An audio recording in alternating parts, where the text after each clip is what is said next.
दासमार्गम अनुसृत्य सर्वं सत्य जगौ गुरुः ಸೋಮೇ ಪೂಜಾ ಸುವಿದ್ಯೆ ಮಹಿಪತಿ ಅರ್ಪಿತೌತವು. ಎಲ್ರಿಗೂ ನಮಸ್ಕಾರ. ಇವತ್ತು ದಾಸಶ್ರೇಷ್ಠ ಶ್ರೀ ಮಹಿಪತಿ ದಾಸರ ಬಗ್ಗೆ ಇಲ್ಲಿಯವರೆಗೆ ಅತ್ಯದ್ಭುತವಾಗಿ ಮಾತನಾಡಿದ ಸಂಶೋಧಕರಾದ ಮಹಿಪತಿ ದಾಸರ ವಿಷಯವನ್ನೇ ಆಯ್ದುಕೊಂಡು ತಮ್ಮ ಪಾಂಡಿತ್ಯಪೂರ್ಣ ಪ್ರಬಂಧ ಮಂಡನೆ ಮಾಡಿದಂತಹ, ಆ ವಿಷಯದ ಮೇಲೆ ಸಂಶೋಧನೆ ಮಾಡಿದಂತಹ ಗೌರವಾನ್ವಿತ ಡಾಕ್ಟರ್ ಕೃಷ್ಣ ಕೊಲ್ಲಾರ್ ಕುಲಕರ್ಣಿ, ಶ್ರೀ ಸರಾಫ್ ಅವರೇ, ಇಲ್ಲಿ ಉಪಸ್ಥಿತರಿರುವ ಬಹಳಷ್ಟು ಜನ ಹಿರಿಯರಿದ್ದೀರಿ, ಮಹಿಪತಿ ದಾಸರ ವಂಶಜರಿದ್ದೀರಿ, ಮಹಿಪತಿ ದಾಸರ ಒಂದು ಸಂಬಂಧದ ಬೆಸುಗೆಯುಳ್ಳವರಿದ್ದೀರಿ. ಎಲ್ರಿಗೂ ನನ್ನ ನಮಸ್ಕಾರ. ಬಹುಶಃ ನಾನು ಒಂದು ಗಾಬರಿ ಪಡ್ಕೊಂಡಿನಿ, ನೀವು ಒಂದು ಗಾಬರಿ ಆಗಿರ್ಬೋದು. ನಿಮ್ಮ ಗಾಬರಿ ಏನಂದ್ರೆ ಇಷ್ಟು ಪುಸ್ತಕ ತಂದಿಟ್ಟಾರ, ಯಾವಾಗ ಮುಗಿಸ್ತಾರಪ್ಪ ಇವರು ಅಂತ ನಿಮ್ದೊಂದು ಗಾಬರಿ ಇರ್ಬೋದು. ನನ್ನ ಗಾಬರಿ ಏನಂದ್ರೆ 1.5 ಗಂಟೆವರೆಗೆ ಧೋ ಧೋ ಧೋ ಮಳೆ ಆಯಿತು, ಇನ್ನು ನಾನೇನ್ ಮಾತಾಡಲಿ ಅನ್ನೋದು ನನ್ನ ಗಾಬರಿ. ಆದ್ರೂ ಜಿಟಿ ಜಿಟಿ ಮಳೆಗೂ ಸ್ವಲ್ಪ ಏನೇನೋ ಇರ್ತದೆ. ಹೀಗಾಗಿ ನಿಮ್ಮ ತಾಳ್ಮೆಯನ್ನ ಪರೀಕ್ಷೆ ಮಾಡಲಾರ್ದೆ ಇಷ್ಟು ಪುಸ್ತಕಗಳ ಸಾರಾಂಶವನ್ನ 1 ಗಂಟೆ ತನಕ ಹೇಳಲಿಕ್ಕೆ ಪ್ರಯತ್ನ ಪಡ್ತೇನೆ. ಅಂದ್ರೆ ಮುಂಚೆನೆ ಗೊತ್ತಿರಲಿ ನಾನು ಎಷ್ಟು ತನ ಮಾತಾಡ್ತೀನಿ ಅಂತ. ಆ ತಾಳ್ಮೆಯನ್ನ ದಯವಿಟ್ಟು ಇಟ್ಕೋಬೇಕು ಅಂತ ನಿಮ್ಮಲ್ಲಿ ಎಲ್ಲರಲ್ಲಿ ಕೇಳ್ಕೊಡ್ತಾ, ಡಾಕ್ಟರ್ ಕೃಷ್ಣ ಕೊಲ್ಲಾರ್ ಕುಲಕರ್ಣಿ ಅವರ ಮಾತುಗಳನ್ನ ಕೇಳುವಾಗ ಮಹಿಪತಿ ದಾಸರ ಸಾಹಿತ್ಯವನ್ನ ಕೇಳ್ತಾ ಇದ್ದಾಗ ಕೇಳ್ಬೇಕಂತಾನೆ ಅನಿಸ್ತಾ ಇತ್ತು. ಎಷ್ಟೋ ಅದ್ಭುತವಾಗಿ ಆ ಕೀರ್ತನೆಗಳನ್ನ ಬರ್ದಾರ. ಒಂದು ಕೀರ್ತನೆಯಲ್ಲಿ ಬರ್ತದೆ, ದೇಹದ ಒಳಗೆ ದ್ಯಾವರ ತಿಳಿದರ ಜನ್ಮಕ ಬಂದುದು ಚಂದ ಅಂತ. ದೇಹದ ಒಳಗಿನ ದೇವರನ್ನ ತಿಳಿದ್ರೆ ಜನ್ಮಕ್ಕೆ ನಾವು ಬಂದದ್ದು ಬಹಳ ಚಂದ ಅಂತ ಅವರು ಈ ಭಾಗದ ಒಂದು ಭಾಷೆಯೊಳಗ ಕಟ್ಟಿಕೊಟ್ಟಂತಹ ಕೀರ್ತನೆಗಳಿರುವ ಬಹಳ ಅದ್ಭುತ. ಇಡೀ ದಾಸ ಸಾಹಿತ್ಯದೊಳಗನೆ ಅತ್ಯಂತ ವಿಶಿಷ್ಟವಾದಂತಹ ಕೀರ್ತನೆಗಳನ್ನ ಅವರು ಬರೆದದ್ದು. ಶ್ರೀ ಮಹಿಪತಿ ರಾಯರು ಅಂದ್ಕೂಡನೆ ಮಹಿಪತಿ ಅನ್ನುವ ಶಬ್ದ ತೆಗೆದುಕೊಂಡ್ರೆ ಭಾರತದೊಳಗ ಮಹಿಪತಿ ಹೆಸರಿನ 3 ಸಂತರು ಆಗಿದ್ದಾರೆ. ಒಬ್ಬರು ಗ್ವಾಲಿಯರ್ದೊಳಗ ಆಗಿರೋದಂತಹ ಮಹಿಪತಿ ಸಂತ, ಮಹಾರಾಷ್ಟ್ರದೊಳಗ ಒಬ್ಬರು ಮಹಿಪತಿ ಹೆಸರಿನ ಸಂತರಾಗೋದ್ರು. ಇವರು ಕಾಕಂಡಿಕೆಯ ಶ್ರೀ ಮಹಿಪತಿ ರಾಯರು. ಇತಿಹಾಸದ ದಾಖಲೆಗಳನ್ನ ನೋಡಿದ್ರೆ ಇಷ್ಟೊತ್ತನ ಆದಿಲ್ ಶಾಹಿ ಸಾಹಿತ್ಯ ಇದೆಲ್ಲ ಮಾತಾಡ್ತಾ ಇದ್ರಲ್ಲ, ಆ ಸಾಹಿತ್ಯವನ್ನ ಪುಟಗಳನ್ನ ತಿರುಗಿ ಹಾಕಿ ನೋಡಿದ್ರೆ ಮಹಿಪತಿ ರಾಯರ ಹೆಸರು ಉಲ್ಲೇಖ ಎಂದು ಕಾಣಿಸಂಗಿಲ್ಲ. ಅದು ರುಕ್ಮಾಂಗದ ಪಂಡಿತರ ಹೆಸರು ಒಂದಿಷ್ಟು ಕಡೆ ಕಾಣಿಸ್ತದೆ, ಅದರ ಮಹಿಪತಿ ದಾಸರ ಹೆಸರು ಉಲ್ಲೇಖ ಇಲ್ಲ. ಒಂದು ನಮಗೆ ಸಿಕ್ಕಿರುವಂತಹ ಲಭ್ಯ ದಾಖಲೆ ರುಕ್ಮಜ ದಾಸ ಬರೆದಂತಹ ಗುರುಮಾಲಿಕೆ, ಒಂದು ಮರಾಠಿ ಓವಿಯಲ್ಲಿರುವಂತಹ ಒಂದು ಗ್ರಂಥ. ಓವಿ ಅಂದ್ರೆ ಮರಾಠಿ ಭಾಷೆಯ ಕಾವ್ಯ ಅಂತ ಹೇಳ್ತೀವಿ. ಆ ರೀತಿಯೊಳಗ ಬರೆದಂತಹ ಒಂದು ಓವಿ ಭಾಷೆಯ ಗುರುಮಾಲಿಕೆಯ 1 ಅಧ್ಯಾಯ ಮಾತ್ರ ಸಿಗುತ್ತೆ. ಆ ರುಕ್ಮಜ ದಾಸ ರುಕ್ಮಿಣಿ ಪಂಡಿತರ ಚರಿತ್ರೆಯನ್ನು ಕೂಡ ಬರೆದರು. ಇದನ್ನ ಬಹುಶಃ ನಾನು ತಿಳಿದ ಮಟ್ಟಿಗೆ ನಾನು ಮೊದಲೇ ಹೇಳ್ಬಿಡ್ತೇನೆ, ನಾನು ಇತಿಹಾಸ ಓದ್ಕೊಂಡವನಲ್ಲ, ಆಮೇಲೆ ಆಳವಾಗಿ ಅಧ್ಯಯನ ಮಾಡಿದವಿಲ್ಲ. ನನ್ನ ಗ್ರಹಿಕೆಗಳು ತಪ್ಪು ಕೂಡ ಇರ್ಬೋದು. ನನ್ನ ಮಾತುಗಳ ನಂತರ ನೀವು ಅವುಗಳನ್ನ ಒಪ್ಪಬಹುದು ಅಥವಾ ಬಿಡಬಹುದು. ಬಹುಶಃ ನನ್ನ ತಿಳುವಳಿಕೆ ಮಟ್ಟಿಗೆ ಈ ಸಂಗತಿಯ ಬಗ್ಗೆ ಮೊಟ್ಟ ಮೊದಲು ಬೆಳಕು ಚೆಲ್ಲಿದವರು ಡಾಕ್ಟರ್ ಪಂಡಿತ್ ಅವಳೇಕರ್ ಅಂತ ಹೇಳಿ, ಮರಾಠಿ ಸಂಶೋಧಕ.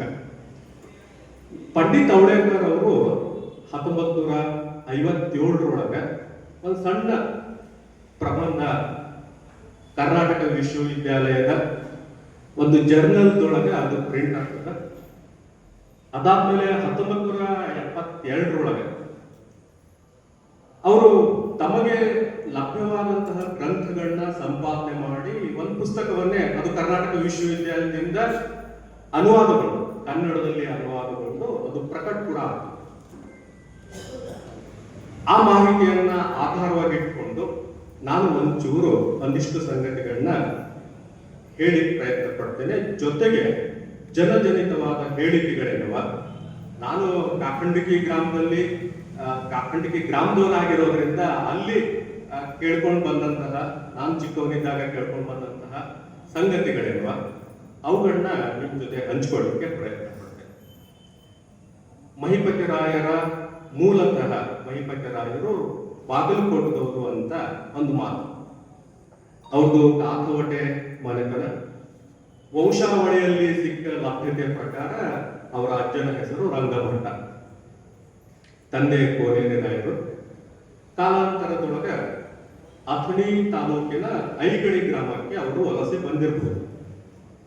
ಅಲ್ಲಿ ವೆಂಕಟರಮಣನ ದೇವಸ್ಥಾನ, ನಾನು ಐಗಡಿಗೆ ಹೋಗಿದ್ದೆ ಆ ವೆಂಕಟರಮಣ ದೇವಸ್ಥಾನ ನೋಡ್ಬೇಕಂತ. ಅಷ್ಟರಲ್ಲಿ ಅದು ಮೂರ್ತಿ ಭಿನ್ನ ಆಗಿದೆ ಅಂತ ಹೇಳಿ ಕೃಷ್ಣಾ ನದಿಗೆ ವಿಸರ್ಜನೆ ಮಾಡಿಬಿಟ್ಟಿದ್ರು. ಅದ್ರ ಪೂರ್ವಗಳಿದ್ದು ಅಲ್ಲಿ ಕೋನೇರಿ ರಾಯರು ಬಹುಶಃ ಆ ವೆಂಕಟೇಶ ದೇವರ ದೇವಸ್ಥಾನದ ಅರ್ಚಕರಾಗಿ ಇದ್ಕೊಂಡು, ಬಹುಶಃ ಬಡತನ ಇರಬೇಕು, ಮಹಿಪತಿರಾಯರ ಉಪನಯನಕ್ಕೆ ಅಷ್ಟು ಆರ್ಥಿಕ ಸೌಲಭ್ಯಗಳು ಸಿಗದೆ ಹೋಗಿದ್ದಕ್ಕ ಅವರು ವಿಜಯಪುರಕ್ಕೆ ಬಂದಿರಲಿಕ್ಕೆ ಸಾಧ್ಯ. ಅದು ಗುರುಮಾಲಿಕೆಯಲ್ಲಿ ದಾಖಲಾಗ್ತದೆ. ನಂತರ ತಿರುಗಿ ಹೋದ್ರು. ನಂತರ ಮಹಿಪತಿರಾಯರು ವಿಜಯಪುರಕ್ಕೆ ಬಂದರು. ವಿಜಯಪುರಕ್ಕೆ ಪ್ರಕಾಂಡ ಪಂಡಿತರಾಗಿದ್ರು ಮಹಿಪತಿರಾಯರು. ಅಷ್ಟರಲ್ಲೇ ಶಾಸ್ತ್ರಾಧ್ಯಯನವನ್ನ ಮಾಡಿದ್ರು. ಅವರು ವಿಜಯಪುರಕ್ಕೆ ಬಂದಾಗ ನರಸಿಂಹ ದೇವಸ್ಥಾನದಲ್ಲಿ ಪುರಾಣವನ್ನ, ಪ್ರವಚನವನ್ನ ಮಾಡ್ತಾ ಇದ್ರು. ನಂಗೆ ಬಹಳ ಸರ್ತಿ ಕಾಡಿದ್ದಾರೆ, ಯಾವ ನರಸಿಂಹ ದೇವರ ಗುಡಿ ಒಳಗ ಅಂತ. ನನ್ನ ಅಂದಾಜಿನ ಪ್ರಕಾರ ವಿಜಯಪುರದೊಳಗ ಅತ್ಯಂತ ಪುರಾತನವಾದಂತಹ ವೈಷ್ಣವ ದೇವಾಲಯ ಅಂದ್ರೆ ನರಸಿಂಹ ದೇವಸ್ಥಾನ. ವಿಜಯಪುರದ ಶಾಸನಗಳಲ್ಲಿ, ಅನೇಕ ಶಾಸನಗಳಲ್ಲಿ ಉಲ್ಲೇಖವಾದ ನರಸಿಂಹ ದೇವಸ್ಥಾನ. ಅದು ಈಗ ನಮ್ಮ ಡಿಡಿಪಿ ಆಫೀಸಿನ ಪಕ್ಕದೊಳಗದ ಒಂದು ಸಣ್ಣ ಮಂಟಪ ಉಳ್ಕೊಂಡದ, ಒಂದ್ 2 ಕಂಬಗಳವ. ಅಷ್ಟರಲ್ಲಿ ಅಲ್ಲಿ ನರಸಿಂಹ ದೇವರ ಮೂರ್ತಿಯನ್ನ ಸ್ಥಳಾಂತರ ಮಾಡಲಿಕ್ಕೆ ಸಾಕು. ಮಹಿಪತಿರಾಯರು ಬರುವ ಹೊತ್ತಿನೊಳಗೆ ಆದಾಗ್ಯೂ ಅದು ನರಸಿಂಹ ದೇವಸ್ಥಾನ ಅಂತ ಅಲ್ಲೇ ಕರೀಲಿಕ್ಕೆ ಇದ್ದಿರಬಹುದು. ಮಹಿಪತಿರಾಯರ ಪ್ರಕಾಂಡ ಪಾಂಡಿತ್ಯವನ್ನ ಗುರುತಿಸಿದ್ದು ಖವಾಸ್ಥಾನ. ಅದು ಗುರುಮಾಲಿಕೆಯಲ್ಲಿ ಉಲ್ಲೇಖ ಬರುತ್ತೆ. ನಾನು ಸುಮ್ಮನೆ ಓದ್ತಾ ಹೋದೆ. ಆ ಪಿರಿಯಡ್ನೊಳಗ 4 ಜನ ಮಹಿಪತಿರಾಯರ ಆ ಬಿಜಾಪುರಕ್ಕೆ ಬಂದ ಕಾಲಾವಧಿಯೊಳಗ 4 ಅರಸರು, 2ನೇ ಇಬ್ರಾಹಿಂ ಆದಿಲ್ ಶಾಹನ್ ಹಿಡ್ಕೊಂಡು ಸಿಕಂದರ್ ಬಾದ್ಶಾಹನ ಅವಧಿ ಒಳಗ 3 ಜನ ಖವಾಸ್ಥಾನ ಆಗ್ಬೋದು. ಖವಾಸ್ಥಾನ ಅನ್ನೋದು ಒಂದು ಪದವಿ. 2ನೇ ಇಬ್ರಾಹಿಂ ಆದಿಲ್ ಶಾಹ, ಮೊಹಮ್ಮದ್ ಆದಿಲ್ ಶಾಹಿನ ಪಿರಿಯಡ್, ಆ ಅವಧಿ ಒಳಗ ಒಬ್ಬ ದೌಲತ್ ಖಾನ್ ಅಂತ ಇದ್ದ. ಆ ದೌಲತ್ ಖಾನನಿಗೆ ಖವಾಸ್ಥಾನ ಎಂಬ ಪದವಿಯನ್ನ ಕೊಡ್ಲಾಯಿತು. ಅವನು ಮೂಲತಃ ಬ್ರಾಹ್ಮಣ, ಮರಾಠಿ ಬ್ರಾಹ್ಮಣ, ಮತಾಂತರ ಹೊಂದಿ ದೌಲತ್ ಖಾನ್ ಆಗಿದ್ದ. ಅವನು ಖವಾಸ್ಥಾನ. 1635 ಆ ಖವಾಸ್ ಖಾನನ ಕೊಲೆ ಆಗಿದೆ. ಖಾನ್ ಮೊಹಮ್ಮದ್ ಅಂತ ಒಬ್ಬ ವ್ಯಕ್ತಿ, ಅವನ್ ಬೇರೆ ಬೇರೆ ಹೆಸರುಗಳವ. ಆ ಖಾನ್ ಮೊಹಮ್ಮದ್ ಅವ ಖವಾಸ್ ಖಾನ. ಆ ಖವಾಸ್ ಖಾನ್ ಕೂಡ ಅವನು ಕೂಡ ಕೊಲೆ ಆಗ್ತದೆ. ಅವನ್ ಯಾಕೆ ಕೊಲೆ ಆಗ್ತದೆ ಅಂದ್ರ, ಒಂದ್ಸರ್ತಿ ಔರಂಗಜೇಬ್ ಸೆರೆ ಸಿಕ್ಕಿರ್ತಾನೆ. ಔರಂಗಜೇಬ್ ತಪ್ಪಿಸ್ಕೊಳ್ಳಿಕ್ಕೆ ಇವನು ಯಾರು, ಈ ಖವಾಸ್ ಖಾನ್, ಖಾನ್ ಮೊಹಮ್ಮದ್, ಅವನಿಗೆ ದಾರಿಯನ್ನು ಹೇಳಿಕೊಟ್ಟಿದ್ದಕ್ಕಾಗಿ ಅವನನ್ನ ಕೊಲೆ ಮಾಡಿಸ್ತಾನೆ. ಇದು ಎರಡನೇ ಖವಾಸ್ ಖಾನ್. ಅವನ ಮಗ ಖವಾಸ್ ಖಾನ್ ಪದವಿಗೆ ಬರ್ತಾನ, ಅವನ ಕೊಲೆ ಬಂಕಾಪುರದೊಳಗ. ಈ 3 ಜನ ಖವಾಸ್ ಖಾನ್. ಈ ಎರಡನೇ ಖವಾಸ್ ಖಾನ್ ಏನಿಂದ ಕೊಲೆ ಆಗ್ತದ, ಔರಂಗಜೇಬನ್ ತಪ್ಪಿಸ್ಕೊಂಡು ಹೋಗ್ಲಿಕ್ಕೆ ಸಹಾಯ ಮಾಡಿದ ಅಂತ ಹೇಳಿ, ಅವನ ಗೋರಿ ಈ ಜೋಡ್ ಗುಮ್ಮಟ್ ಅಂತ ಹೇಳ್ತೇವೆ. ಆ ಜೋಡ್ ಗುಮ್ಮಟದೊಳಗೆ ಖವಾಸ್ ಖಾನ್ನ ಗೋರಿ ಇರೋದು. ಅದು ಮೊದಲಿಗೆ ಬಹಳ ಸಣ್ಣ ಪ್ರಮಾಣದೊಳಗಿತ್ತು. ಔರಂಗಜೇಬ್ ವಿಜಯಪುರವನ್ನ ಗೆದ್ದ ನಂತರ ತನಗೆ ಸಹಾಯ ಮಾಡಿದ ಖವಾಸ್ ಖಾನನ ಗೋರಿಯನ್ನ ಅತ್ಯಂತ ದೊಡ್ಡ ಪ್ರಮಾಣದೊಳಗೆ ಅದನ್ನ ಕಟ್ಟಿಸಿತ್ತು. ಅದು ಖವಾಸ್ ಖಾನನ ಗೋರಿ. ನಾನು ಈ ಎಲ್ಲ ಅಂಶಗಳನ್ನ ಯಾಕೆ ಪ್ರಸ್ತಾಪ ಮಾಡ್ತಾ ಇದ್ದಂದ್ರೆ, ಶ್ರೀ ಮಹಿಪತಿ ರಾಯರ ಕಾಲಘಟ್ಟವನ್ನ ನಾವು ಅರ್ಥೈಸಿಕೊಳ್ಳಿಕ್ಕೆ ಇವೆಲ್ಲ ಸಹಕಾರಿ ಆಗಬಲ್ಲವು ಅನ್ನೋ ಒಂದು ಮಾತು. ನಂತರ ನಂಗೇಶಾವಲಿಯ ಭೇಟಿ ಆಗ್ತದ, ಅದನ್ನೆಲ್ಲ ಆಗ್ಲೇ ಹೇಳಿದ್ರು. ಶಹನಂಗಿ ಮಜೂಬ್ ಬರ್ಹಾನ ಅಂತ ಅವನ ಹೆಸರು. ಆ ಉಂಗುರದ ಕಥೆ ಬರ್ತದ. ಆ ಉಂಗುರದ ಕಥೆ ಗುರುಮಾಲಿಕೆ ಒಳಗೆ ಪ್ರಸ್ತಾಪ. ನಾನು ನನ್ನ ಒಂದಿಷ್ಟು ಸ್ನೇಹಿತರ ಜೊತೆ, ಈ ಸೂಫಿ ಸಂತರ ಬಳಗಂತದೆ ಬಿಜಾಪುರದಾಗ, ಆ ಸ್ನೇಹಿತರ ಜೊತೆ ಸುಮ್ಮನೆ ಚರ್ಚೆ ಮಾಡುವಾಗ ನಾನು ಇನ್ನೂ ಹೇಳಿರ್ಲಿಲ್ಲ ಈ ಮಹಿಪತಿ ರಾಯರ ಉಂಗುರದ ಕಥೆಯನ್ನ ಅವ್ರ ಜೊತೆ ಚರ್ಚೆ ಮಾಡಿರ್ಲಿಲ್ಲ. ಮಾತಾಡ್ತಾ ಅವರು ಪ್ರಸ್ತಾಪ ಮಾಡಿದ್ದು ನನ್ನ ಎದುರುಗಡೆ ಆ ಉಂಗುರದ ಒಂದು ಕಥೆಯನ್ನ ಇಂಥದೊಂದು ಪುಸ್ತಕನೊಳಗದ ನಾವು ಕೇಳಿವಿ ಅಂತ ಅಂದ್ರು. ಹೀಗಾಗಿ ಆ ಕಥನ ಹೆಚ್ಚು ಆಗಿನ ಕಾಲಕ್ಕೆ ಅದು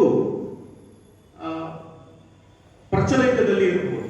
ಆ ಒಂದು ಕಥೆ ಅದು ಮಹಿಪತಿ ರಾಯರ ಒಂದು ಜೀವನದೊಳಗೂ ಕೂಡ ಆ ಘಟನೆ ಪ್ರಸ್ತಾಪ ಆಗಿದ್ದನ್ನ ನಾವು ನೋಡ್ಬೋದು. ಆದ್ರೆ ಮಹಿಪತಿ ರಾಯರ ಕೀರ್ತನೆಗಳನ್ನ ಓದಿದಾಗ ಎಲ್ಲೂ ಕೂಡ ಈ ನಂಗೇಶಾವಲಿಯ ಪ್ರಸ್ತಾಪ ಇಲ್ಲ, ಯಾವ ಕೀರ್ತನೆಯೊಳಗೂ ಕೂಡ. ಆದ್ರೆ ನಮ್ಮ ರಾಜ್ಯದ ಒಬ್ಬ ಸಾಹಿತಿ ತಮ್ಮ ಒಂದು ಪುಸ್ತಕದೊಳಗೆ ಆ ನಂಗೇಶಾವಲಿಯನ್ನ ನಾಗೇಶ ಅಂತ ತಿದ್ಯಾರ ಅಂತ ಪ್ರಸ್ತಾಪ ಮಾಡ. ನಾನು ಮಹಿಪತಿ ರಾಯರ ಎಲ್ಲ ಕೀರ್ತನೆಗಳನ್ನ ಓದ್ತಾ ಹೋದೆ, ಎಷ್ಟು ನಾಗೇಶ ಹೆಸರಿನ ಕೀರ್ತನೆಗಳವ ಅಂತ ನಾನು ಹುಡುಕ್ತಾ ಹೋದೆ. ನನಗೆ ಸಿಕ್ಕಿದ್ದು ಒಂದೇ ಒಂದು ಕೀರ್ತನೆ, ಜಯ ಜಯ ನಾಗೇಶ ಅಂತ. ನಾವು ಈ ರೀತಿ ಅನೇಕ ಸರ್ತಿ ದಾಸ ಸಾಹಿತ್ಯದ ಪರಿಭಾಷೆಯನ್ನ ಸಮಗ್ರವಾಗಿ ಗ್ರಹಿಸದೆ ಹೋದ್ರೆ ಇಂಥವು ಆಭಾಸಗಳಾಗಬಹುದು ಅಂತ ನನಗೆ ಅನಿಸ್ತದೆ. ನಾನು ಜಯ ಜಯ ನಾಗೇಶವನ್ನ ಇನ್ನಿಷ್ಟು ಪಂಡಿತರ ಜೊತೆ ಚರ್ಚೆ ಮಾಡಿದೆ. ಅದು ಭಗವಂತನ ಒಂದು ಸ್ತುತಿಯ ಪದ್ಯ ಅಂತ ನಾನು ಕೇಳಲ್ಪಟ್ಟೆ. ಹೀಗೆ ಶ್ರೀ ಮಹಿಪತಿ ದಾಸರ ಬಗ್ಗೆ ಅನೇಕ ಕಡೆ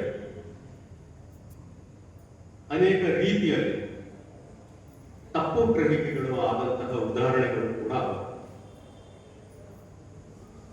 ಮಹಿಪತಿ ದಾಸರು ನಂತರ ಧಾರವಾಡಕ್ಕೆ ಬಂದರು. ಧಾರವಾಡದೊಳಗೆ ಶ್ರೀ ಭಾಸ್ಕರ ಸ್ವಾಮಿಗಳು ಇದ್ದರು. ಅಷ್ಟರಲ್ಲಿ ಮಹಿಪತಿ ರಾಯರಿಗೆ ಮದುವೆಯಾಗಿತ್ತು. ಪತ್ನಿಯ ಹೆಸರು ತಿಮ್ಮವ್ವ ಅಂತ ದಾಖಲೆ.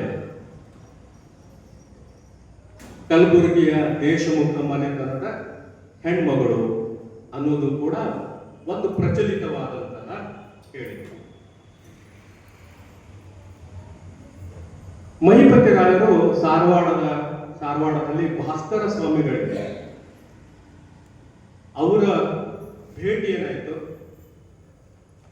ಆ ಭೇಟಿ ಬಹು ದೊಡ್ಡ ತಿರುವು ಅಂತ ನಾನು ಅನ್ಕೋತೇನೆ ಮಹಿಪತಿ ರಾಯರ ಬದುಕಿನಲ್ಲಿ. ಭಾಸ್ಕರ ಸ್ವಾಮಿಗಳು ಯಾರು ಅನ್ನೋದು ನೆಕ್ಸ್ಟ್ ಒಂದು ಪ್ರಶ್ನೆ ನನಗೆ ಬಹಳ ದಿವಸ ಕಾಡುತ್ತೆ. ಎಲ್ಲೂ ಸರಿಯಾದ ದಾಖಲೆಗಳು ಸಿಕ್ಕಿಲ್ಲ. ಅವರು ಸಂಚಾರ ಕ್ರಮದಿಂದ ಸಾರವಾಡಕ್ಕೆ ಬಂದಿದ್ರು, ಯೋಗ ಸಾಧನೆಯಲ್ಲಿ ನಿರತರಾಗಿದ್ರು.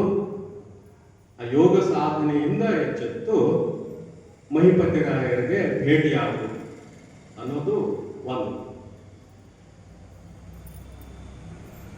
ಸಾರವಾಡದ ಭಾಸ್ಕರ ಸ್ವಾಮಿಗಳ ಬಗ್ಗೆ ಮಹಿಪತಿ ರಾಯರು ಅನೇಕ ಕೀರ್ತನೆಗಳಲ್ಲಿ ಉಲ್ಲೇಖ ಮಾಡ್ತಾರೆ. ಅನೇಕ ಕೀರ್ತನೆಗಳು ಭಾಸ್ಕರ ಸ್ವಾಮಿಗಳನ್ನು ಸ್ತುತಿಸಿದಂತಹ ಕೀರ್ತನೆಗಳು, ಸಾರವಾಡ ಊರನ್ನ ಪ್ರಸ್ತಾಪ ಮಾಡಿದ ಕೀರ್ತನೆಗಳು. ಬಹುಶಃ ಅವರೇ ಮಹಿಪತಿ ಎಂಬ ಅಂಕಿತವನ್ನ ನೀಡಿರಬಹುದು. ಆದ್ರೆ ಮಹಿಪತಿ ರಾಯರೇ ತಮ್ಮ ಕೀರ್ತನೆಯಲ್ಲಿ ಬರೆದುಕೊಳ್ಳುವಂತೆ ನನ್ನ ಗುರು ಪರಮ ವೈಷ್ಣವನು ಅನ್ನೋ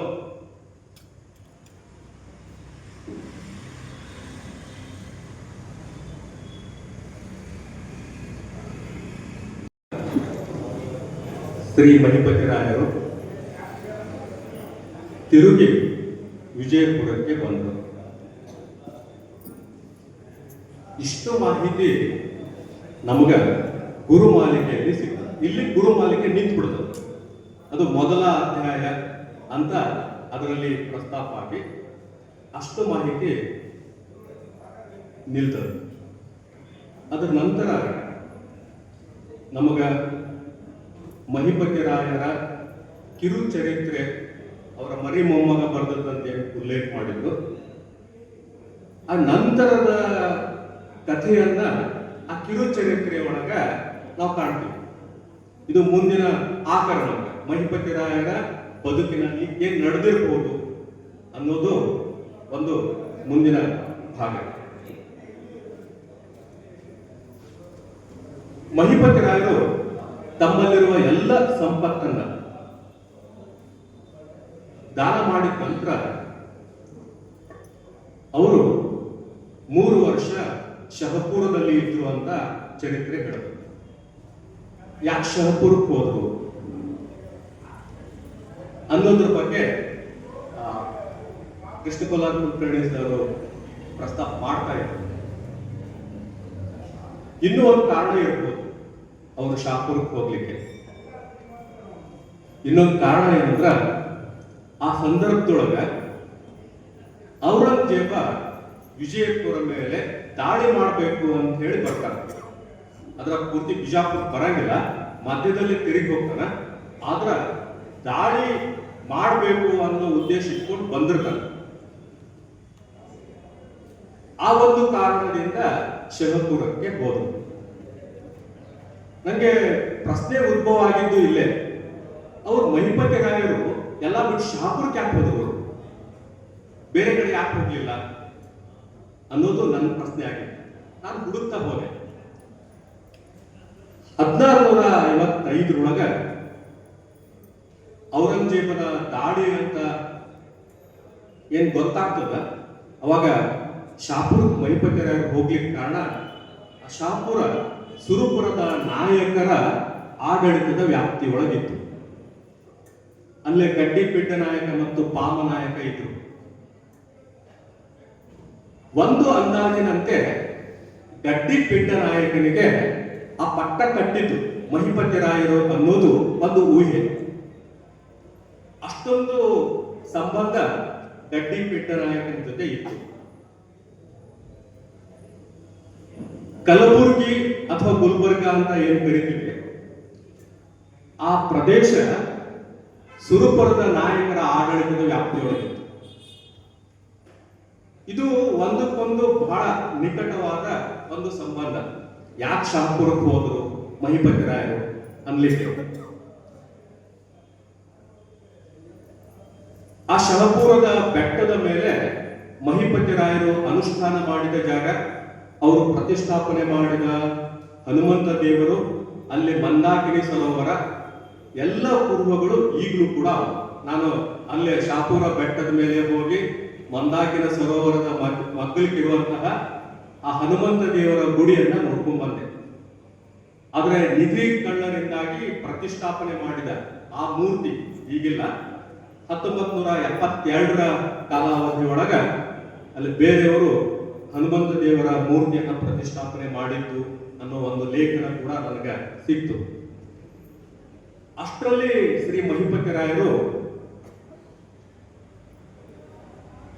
ಪ್ರಕಾಂಡ ಪಂಡಿತರಾಗಿದ್ರು, ಅವರ ಹೆಸರು ಜನಜನಿತವಾಗಿತ್ತು. ಬಹುಶಃ ಭಕ್ತರ ಭೇಟಿ ಆಗ್ಲೇ ಶುರುವಾಗಿರ್ಬೋದು ಮಹಿಪತಿ ರಾಯರಿಗೆ. ಅವಾಗ ಕಾಕಂಡಕಿಯಿಂದ ಹೋಗಿರುವಂತಹ ಭಕ್ತರು ಆಗ್ರಹ ಮಾಡಿರಬಹುದು, ಕಾಕಂಡಕಿಗೆ ಬರ್ರಿ ಅಂತ ಹೇಳಿ. ಮಹಿಪತಿ ರಾಯರು ಕಾಕಂಡಕಿ ಗ್ರಾಮಕ್ಕೆ ಬಂದರು. ಬರುವಾಗ ಒಬ್ಬರ ಆಚಾರ್ಯನ ಕರ್ಕೊಂಡ್ಬಂದ್ರು, ಕಟ್ಟಿ ಮನೆತನದ ಆಚಾರ್ಯ. ಆ ಕಟ್ಟಿ ಮನೆತನದ ಒಂದು ಮನೆ ಕಾಕಂಡಕಿ ಒಳಗದ, ಒಂದು ಮನೆತನ ಜಾಲವಾದಿ ಒಳಗದ. ಅವರ ಮನೆತನದ ದಾಖಲೆಗಳನ್ನ ನೋಡಿದ್ರ ಶಹಾಪುರ ಕಟ್ಟಿ ಅಂತ ಅವರ ಮನೆತನದ ದಾಖಲೆಗಳಲ್ಲಿ ಸಿಗ್ತದೆ. ಕಾಕಂಡಕಿಗೆ ಬಂದಾಗ ಕಾಕಂಡಕಿಯ ಇತಿಹಾಸ ಸ್ವಲ್ಪ ನಾವು ನೋಡ್ಬೇಕು. ಕಾಕಂಡಕಿ ಒಂದು ಅಗ್ರಹಾರ ಆಗಿತ್ತು. ವಿಜಯಪುರ ಜಿಲ್ಲೆಯಲ್ಲಿ ಸಿಗುವಂತಹ ಅತಿ ಪುರಾತನದ ಶಾಸನಗಳಲ್ಲಿ ಕಾಕಂಡಕಿಯಲ್ಲಿ ಸಿಗುವ ಶಾಸನಗಳು ಕೂಡ ಒಂದು. ಕ್ರಿಸ್ತ ಶಕ 970-72ರ ಸುಮಾರದ ಶಾಸನಗಳು ಅಲ್ಲಿ ಸಿಗ್ತವೆ. ಲಭ್ಯವಿರುವ 3-4 ಶಾಸನಗಳಲ್ಲಿ ಸಾಮಾನ್ಯೀಕರಿಸಿದ ಸಂಗತಿ ಅಲ್ಲಿ ಉಲ್ಲೇಖ ಆಗಿತ್ತು ಏನಂದ್ರೆ ಕಾಕಂಡಕಿ ಒಂದು ಅಗ್ರಹಾರ ಆಗಿತ್ತು ಅಂತ. ಅಂತಹ ಅಗ್ರಹಾರವಾಗಿದ್ದ ಕಾಕಂಡಕಿಯಲ್ಲಿ ಜನರಿಗೆ ಅಲ್ಲಿರುವ ಮೂಲ ಸಿದ್ದೇಶ್ವರ ದೇವಸ್ಥಾನಕ್ಕೆ ಪೂಜೆಗಾಗಿ ಕೆಲವೊಂದು ಇನಾಮುಗಳ ಕೊಟ್ಟಂತಹ ಉಲ್ಲೇಖ ಶಾಸನಗಳು. ಆದರೆ ಈಗ ಸಿದ್ದೇಶ್ವರ ದೇವಸ್ಥಾನ ಇಲ್ಲ ಕಾಕಂಡಕಿ ಒಳಗೆ. ಎಲ್ಲಿ ಹೋಯಿತು ಅನ್ನೋದು ಪ್ರಶ್ನೆ. ಕಾಕಂಡಕಿಗೆ ಬಂದರು ಮಹಿಪತಿ ರಾಯರು. ಅವ್ರಿಗೆ 2 ಮಕ್ಕಳು, ದೇವರಾಯರು ಮತ್ತು ಕೃಷ್ಣರಾಯರು.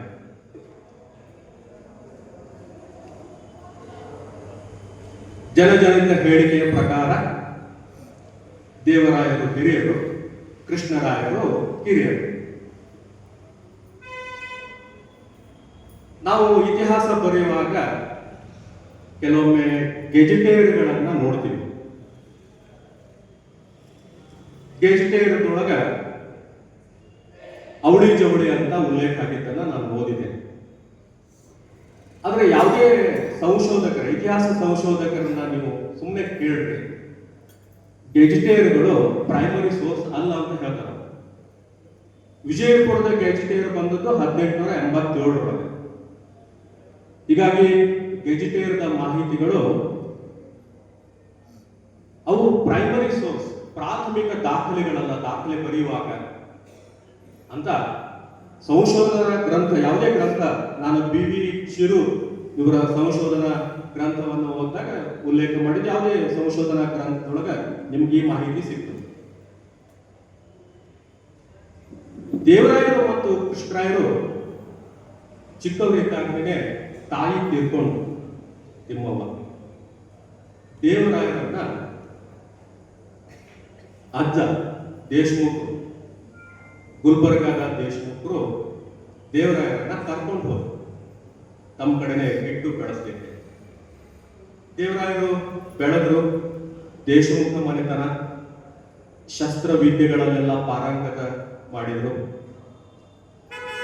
ನಾನು ದೇವರಾಯರ ವಿಷಯವನ್ನ ಯಾಕೆ ಪ್ರಸ್ತಾಪ ಮಾಡ್ತಾ ಇದ್ದೀನಿ ಅಂದ್ರೆ, ಮಹಿಪತಿರಾಯರ ಚರಿತ್ರೆ ದೇವರಾಯರ ಚರಿತ್ರೆ ಬಿಟ್ಟು ನಾವು ಹೇಳಿದ್ದೇವಂದ್ರೆ ಅದು ಅಪೂರ್ಣ.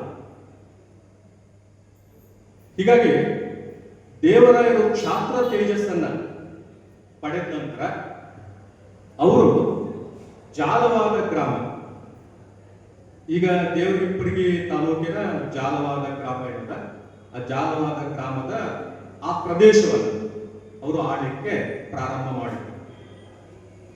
ಜಾಲವಾದ ಗ್ರಾಮ ಯಾರ ಅಡಿಯೊಳಗಿತ್ತು ಅಂದ್ರ ಅದು ಆ ಸುರಪುರದ ನಾಯಕರ ಆಡಳಿತದ ವ್ಯಾಪ್ತಿಗೆ ಒಳಪಟ್ಟಿತ್ತು. ಒಂದ್ಸತಿ ಸುರಪುರದ ನಾಯಕ ಇಲ್ಲೇ ಆದಿಲ್ಶಾಹಿ ಅರಸನ ಕಾಲದೊಳಗ ಒಂದು ಮದ್ದಾನೆಯನ್ನ ಸೋಲಿಸಿರ್ತಾನ.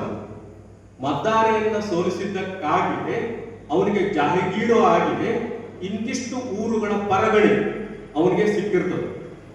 ಅಷ್ಟು ಊರುಗಳ ಪರಗಣಿ ಒಳಗ ಜಾಲವಾದ ಗ್ರಾಮ ಕೂಡ ಒಂದು.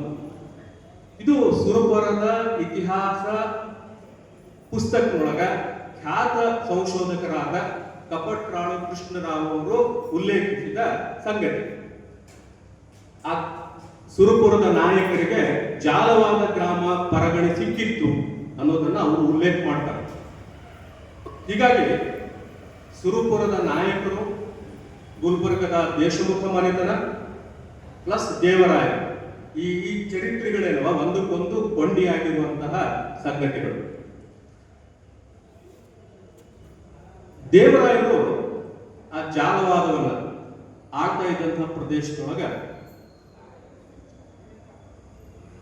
ನಾನು ಸುಮ್ಮನೆ ಆಗಿನ ಕಾಲದ ಸುರಪುರದ ಸಂಸ್ಥಾನದ ಆಡಳಿತದ ನಕಾಶೆ ಎಷ್ಟಿತ್ತು ಅಂತ ಹುಡುಕ್ತಾ ಹೋದೆ. ನನಗೊಂದು ಅಪ್ರಕಟಿತ ಸಂಶೋಧನಾ ಗ್ರಂಥ ಕರ್ನಾಟಕ ವಿಶ್ವವಿದ್ಯಾಲಯದೊಳಗೆ ಸಿಕ್ತು. ಅಲ್ಲಿ ಮ್ಯಾಪ್ ಕೊಟ್ಟಿದ್ರು. ಸರ್ಪ್ರೈಸಿಂಗ್ಲಿ ಕಾಖಂಡಿಗೆ ಆ ಸುರಪುರದ ಆಡಳಿತದ ವ್ಯಾಪ್ತಿಯ ಪ್ರದೇಶದೊಳಗ ಗುರುತಿಸಲ್ಪಟ್ಟಂತವು ಕಾಖಂಡಿಕೆಯೂ ಕೂಡ. ಮಹಿಪತಿ ರಾಯರು ಕಾಖಂಡಿಕೆಗೆ ಬಂದಾಗ ಕರ್ಣಿಕ ತನ್ನಯ ಜಾಗದಲ್ಲಿ ಮನೆ ಕಟ್ಟಿಸಿಕೊಟ್ಟ ಅಂತ ಒಂದು ಹೇಳಿಕೆ.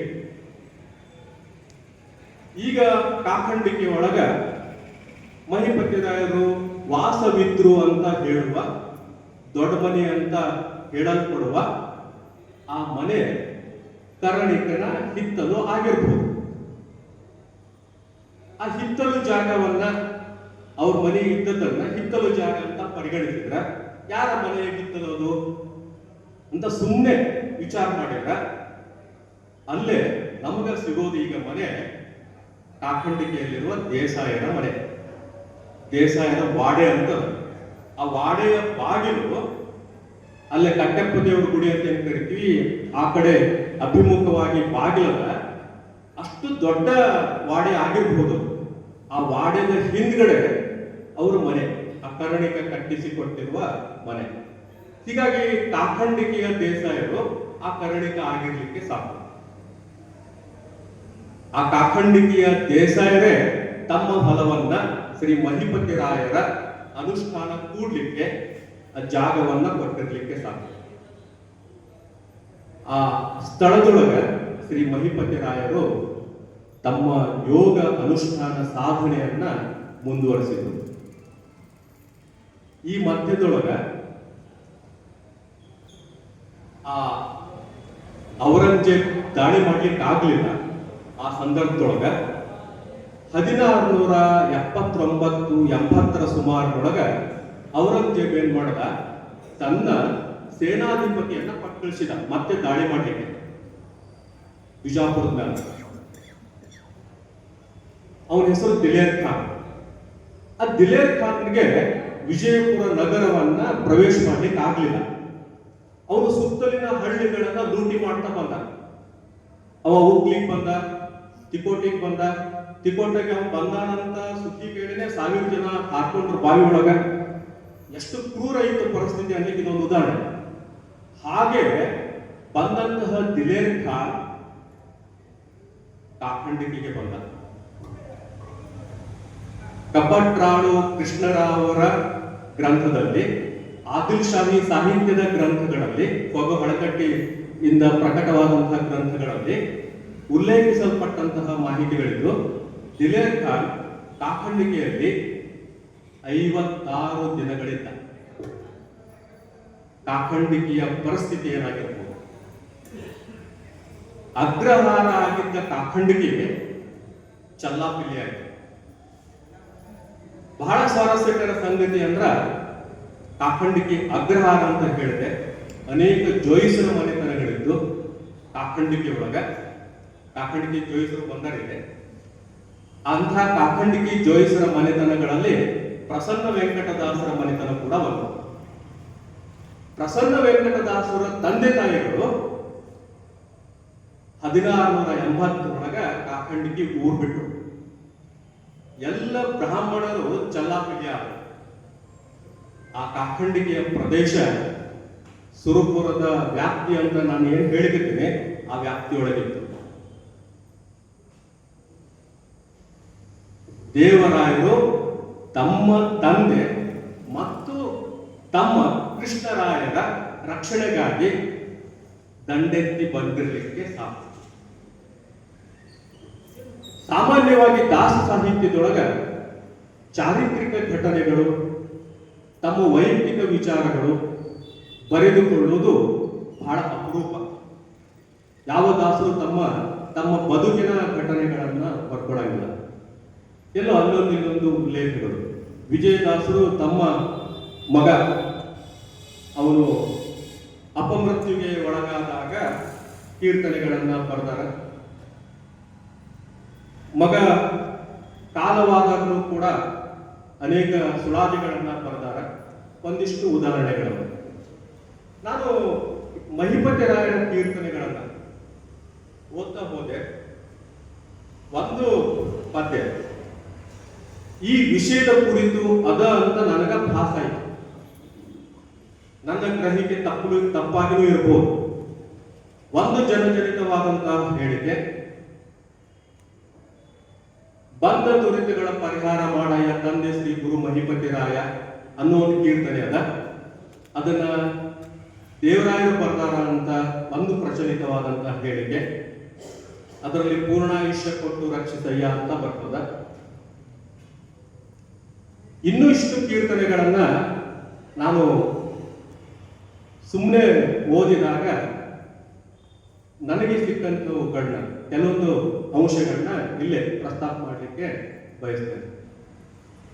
ಜಾಲವಾದಿ ಮತ್ತು ಕಾಖಂಡಿಕೆಯ ಈ ಸಂಬಂಧ ಹೆಂಗಿತ್ತು ಅನ್ಲಿಕ್ಕೆ ಕೃಷ್ಣರಾಯರು ಅಂದ್ರೆ ಮಹಿಪತಿ ರಾಯರ ಎರಡನೇ ಮಗ ಒಂದು ಕೀರ್ತನೆಯನ್ನ ಬರೀತಾರೆ.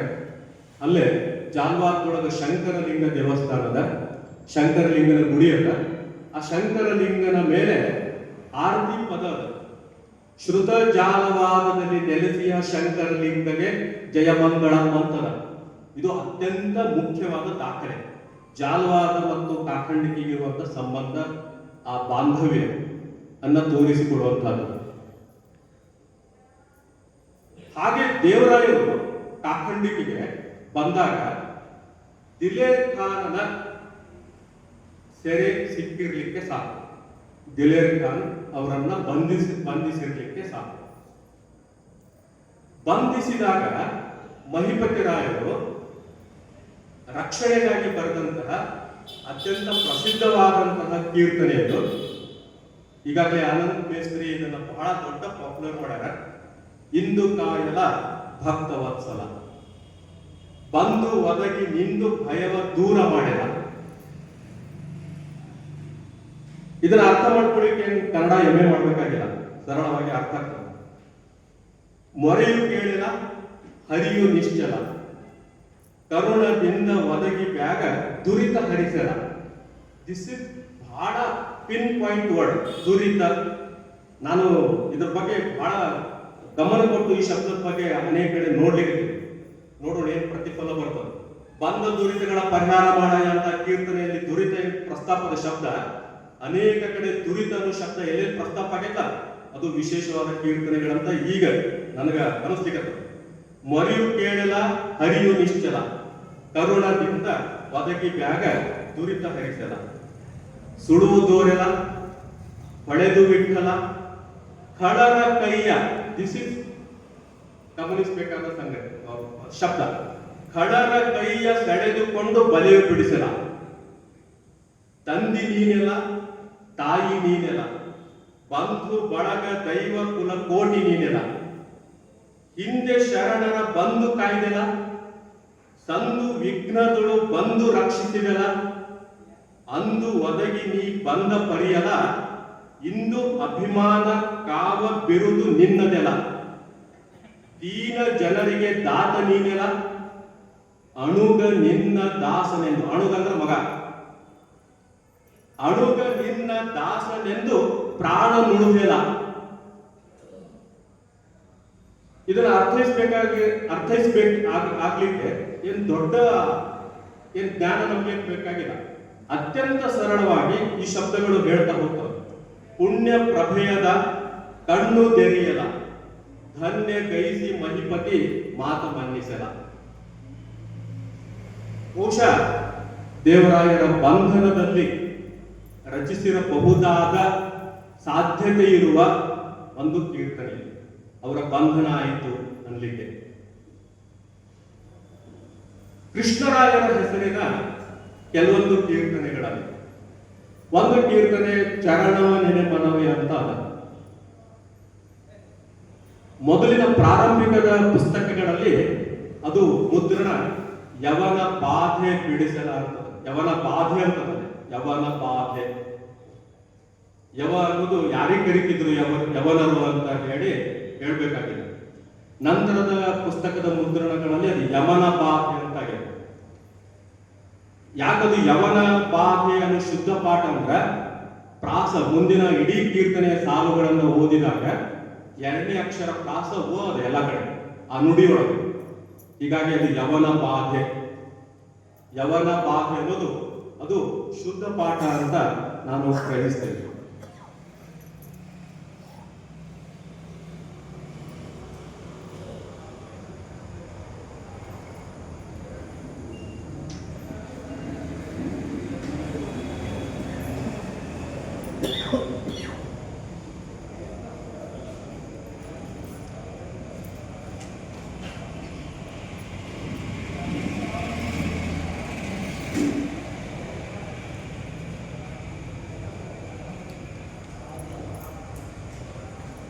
ಹೀಗೆ ಅನೇಕ ಪದ್ಯಗಳಲ್ಲಿ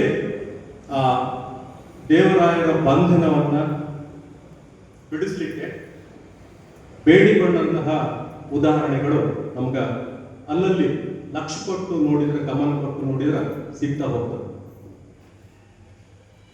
ಮಹಿಪತಿ ರಾಯರು ತಮ್ಮ ಕೊನೆಯ ಕಾಲಘಟ್ಟದಲ್ಲಿ ಕೊಲ್ಲಾರಕ್ಕೆ ಹೋದರು. ಯಾಕೆ ಕೊಲ್ಲಾರಕ್ಕೆ ಹೋದರು ಅನ್ನೋ ಪ್ರಶ್ನೆ ಬಹುಶಃ ದಿಲೇರ್ ಖಾನನ ದಾಳಿ ಕಾರಣ ಇರಬಹುದು. ಇದು ಒಂದು.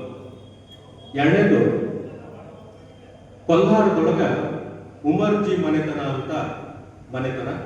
ಉಮರ್ಜಿ ಕೃಷ್ಣಾಚಾರ್ಯರು ಅಂತ ಒಂದು ಜನಜನಿತ ಹೇಳಿಕೆ ಕೇಳ್ಬರ್ತದೆ. ಕುಲಗುರುಗಳು, ಮಹಿಪತಿರಾಯರ ಮನೆತನದ ಕುಲಗುರುಗಳು ಉಮರ್ಜಿ ಮನೆತನದವರು ಅಂತ ಹೇಳಿ, ಅವರ ಕಾಲಘಟ್ಟ ಕೂಡ ಮಹಿಪತಿರಾಯರ ಸಮಕಾಲೀನರು ಉಮರ್ಜಿ. ಅದು ಒಂದು ಕಾರಣ ಆಗಿರ್ಬೋದು.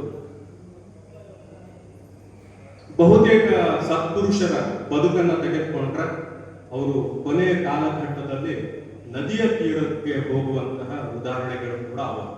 ಹೀಗಾಗಿ ಕೃಷ್ಣಾ ನದಿ ದಡದ ತೀರದಲ್ಲಿ ಅವರು ತಮ್ಮ ಕೊನೆಯ ಬದುಕಿನ ಕೊನೆಯ ಕಾಲಘಟ್ಟದಲ್ಲಿ ಅವರು ಹೋಗಿರ್ಬೋದು.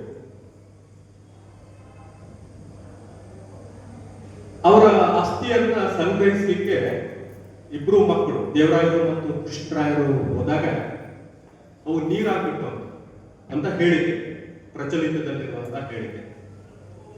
ಬಹಳ ಖಿನ್ನರಾದಂತಹ ದೇವರಾಯರು ಮತ್ತು ಕೃಷ್ಣರಾಯರು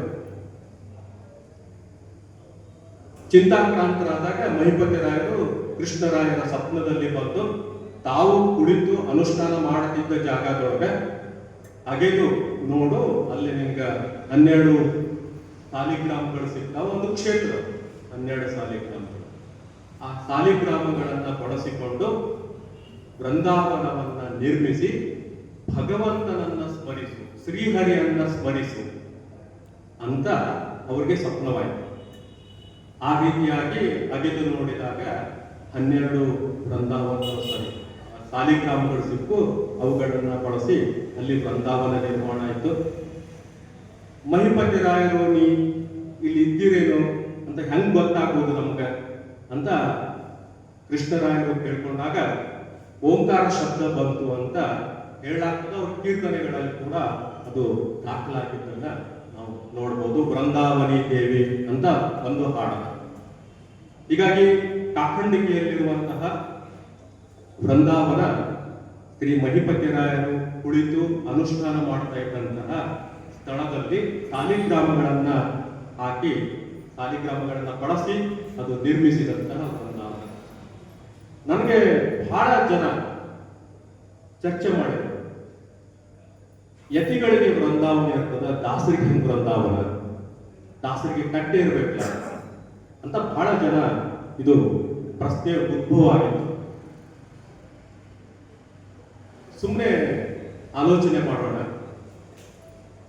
ಕಟ್ಟೆ ಅನ್ನೋ ಪರಿಕಲ್ಪನೆ ಬಂದಿದ್ದು ವಿಜಯದಾಸರ ಕಾಲಘಟ್ಟದಲ್ಲಿ. ವಿಜಯದಾಸರು ಬರೋಕ್ಕಿಂತ ಮುಂಚೆ ಮಹಿಪತಿ ದಾಸರು ಆಗ್ಬೋದು. ಅವರ ಗೌರವಾರ್ಥವಾಗಿ, ಅವರ ಸ್ಮರಣೆಗಾಗಿ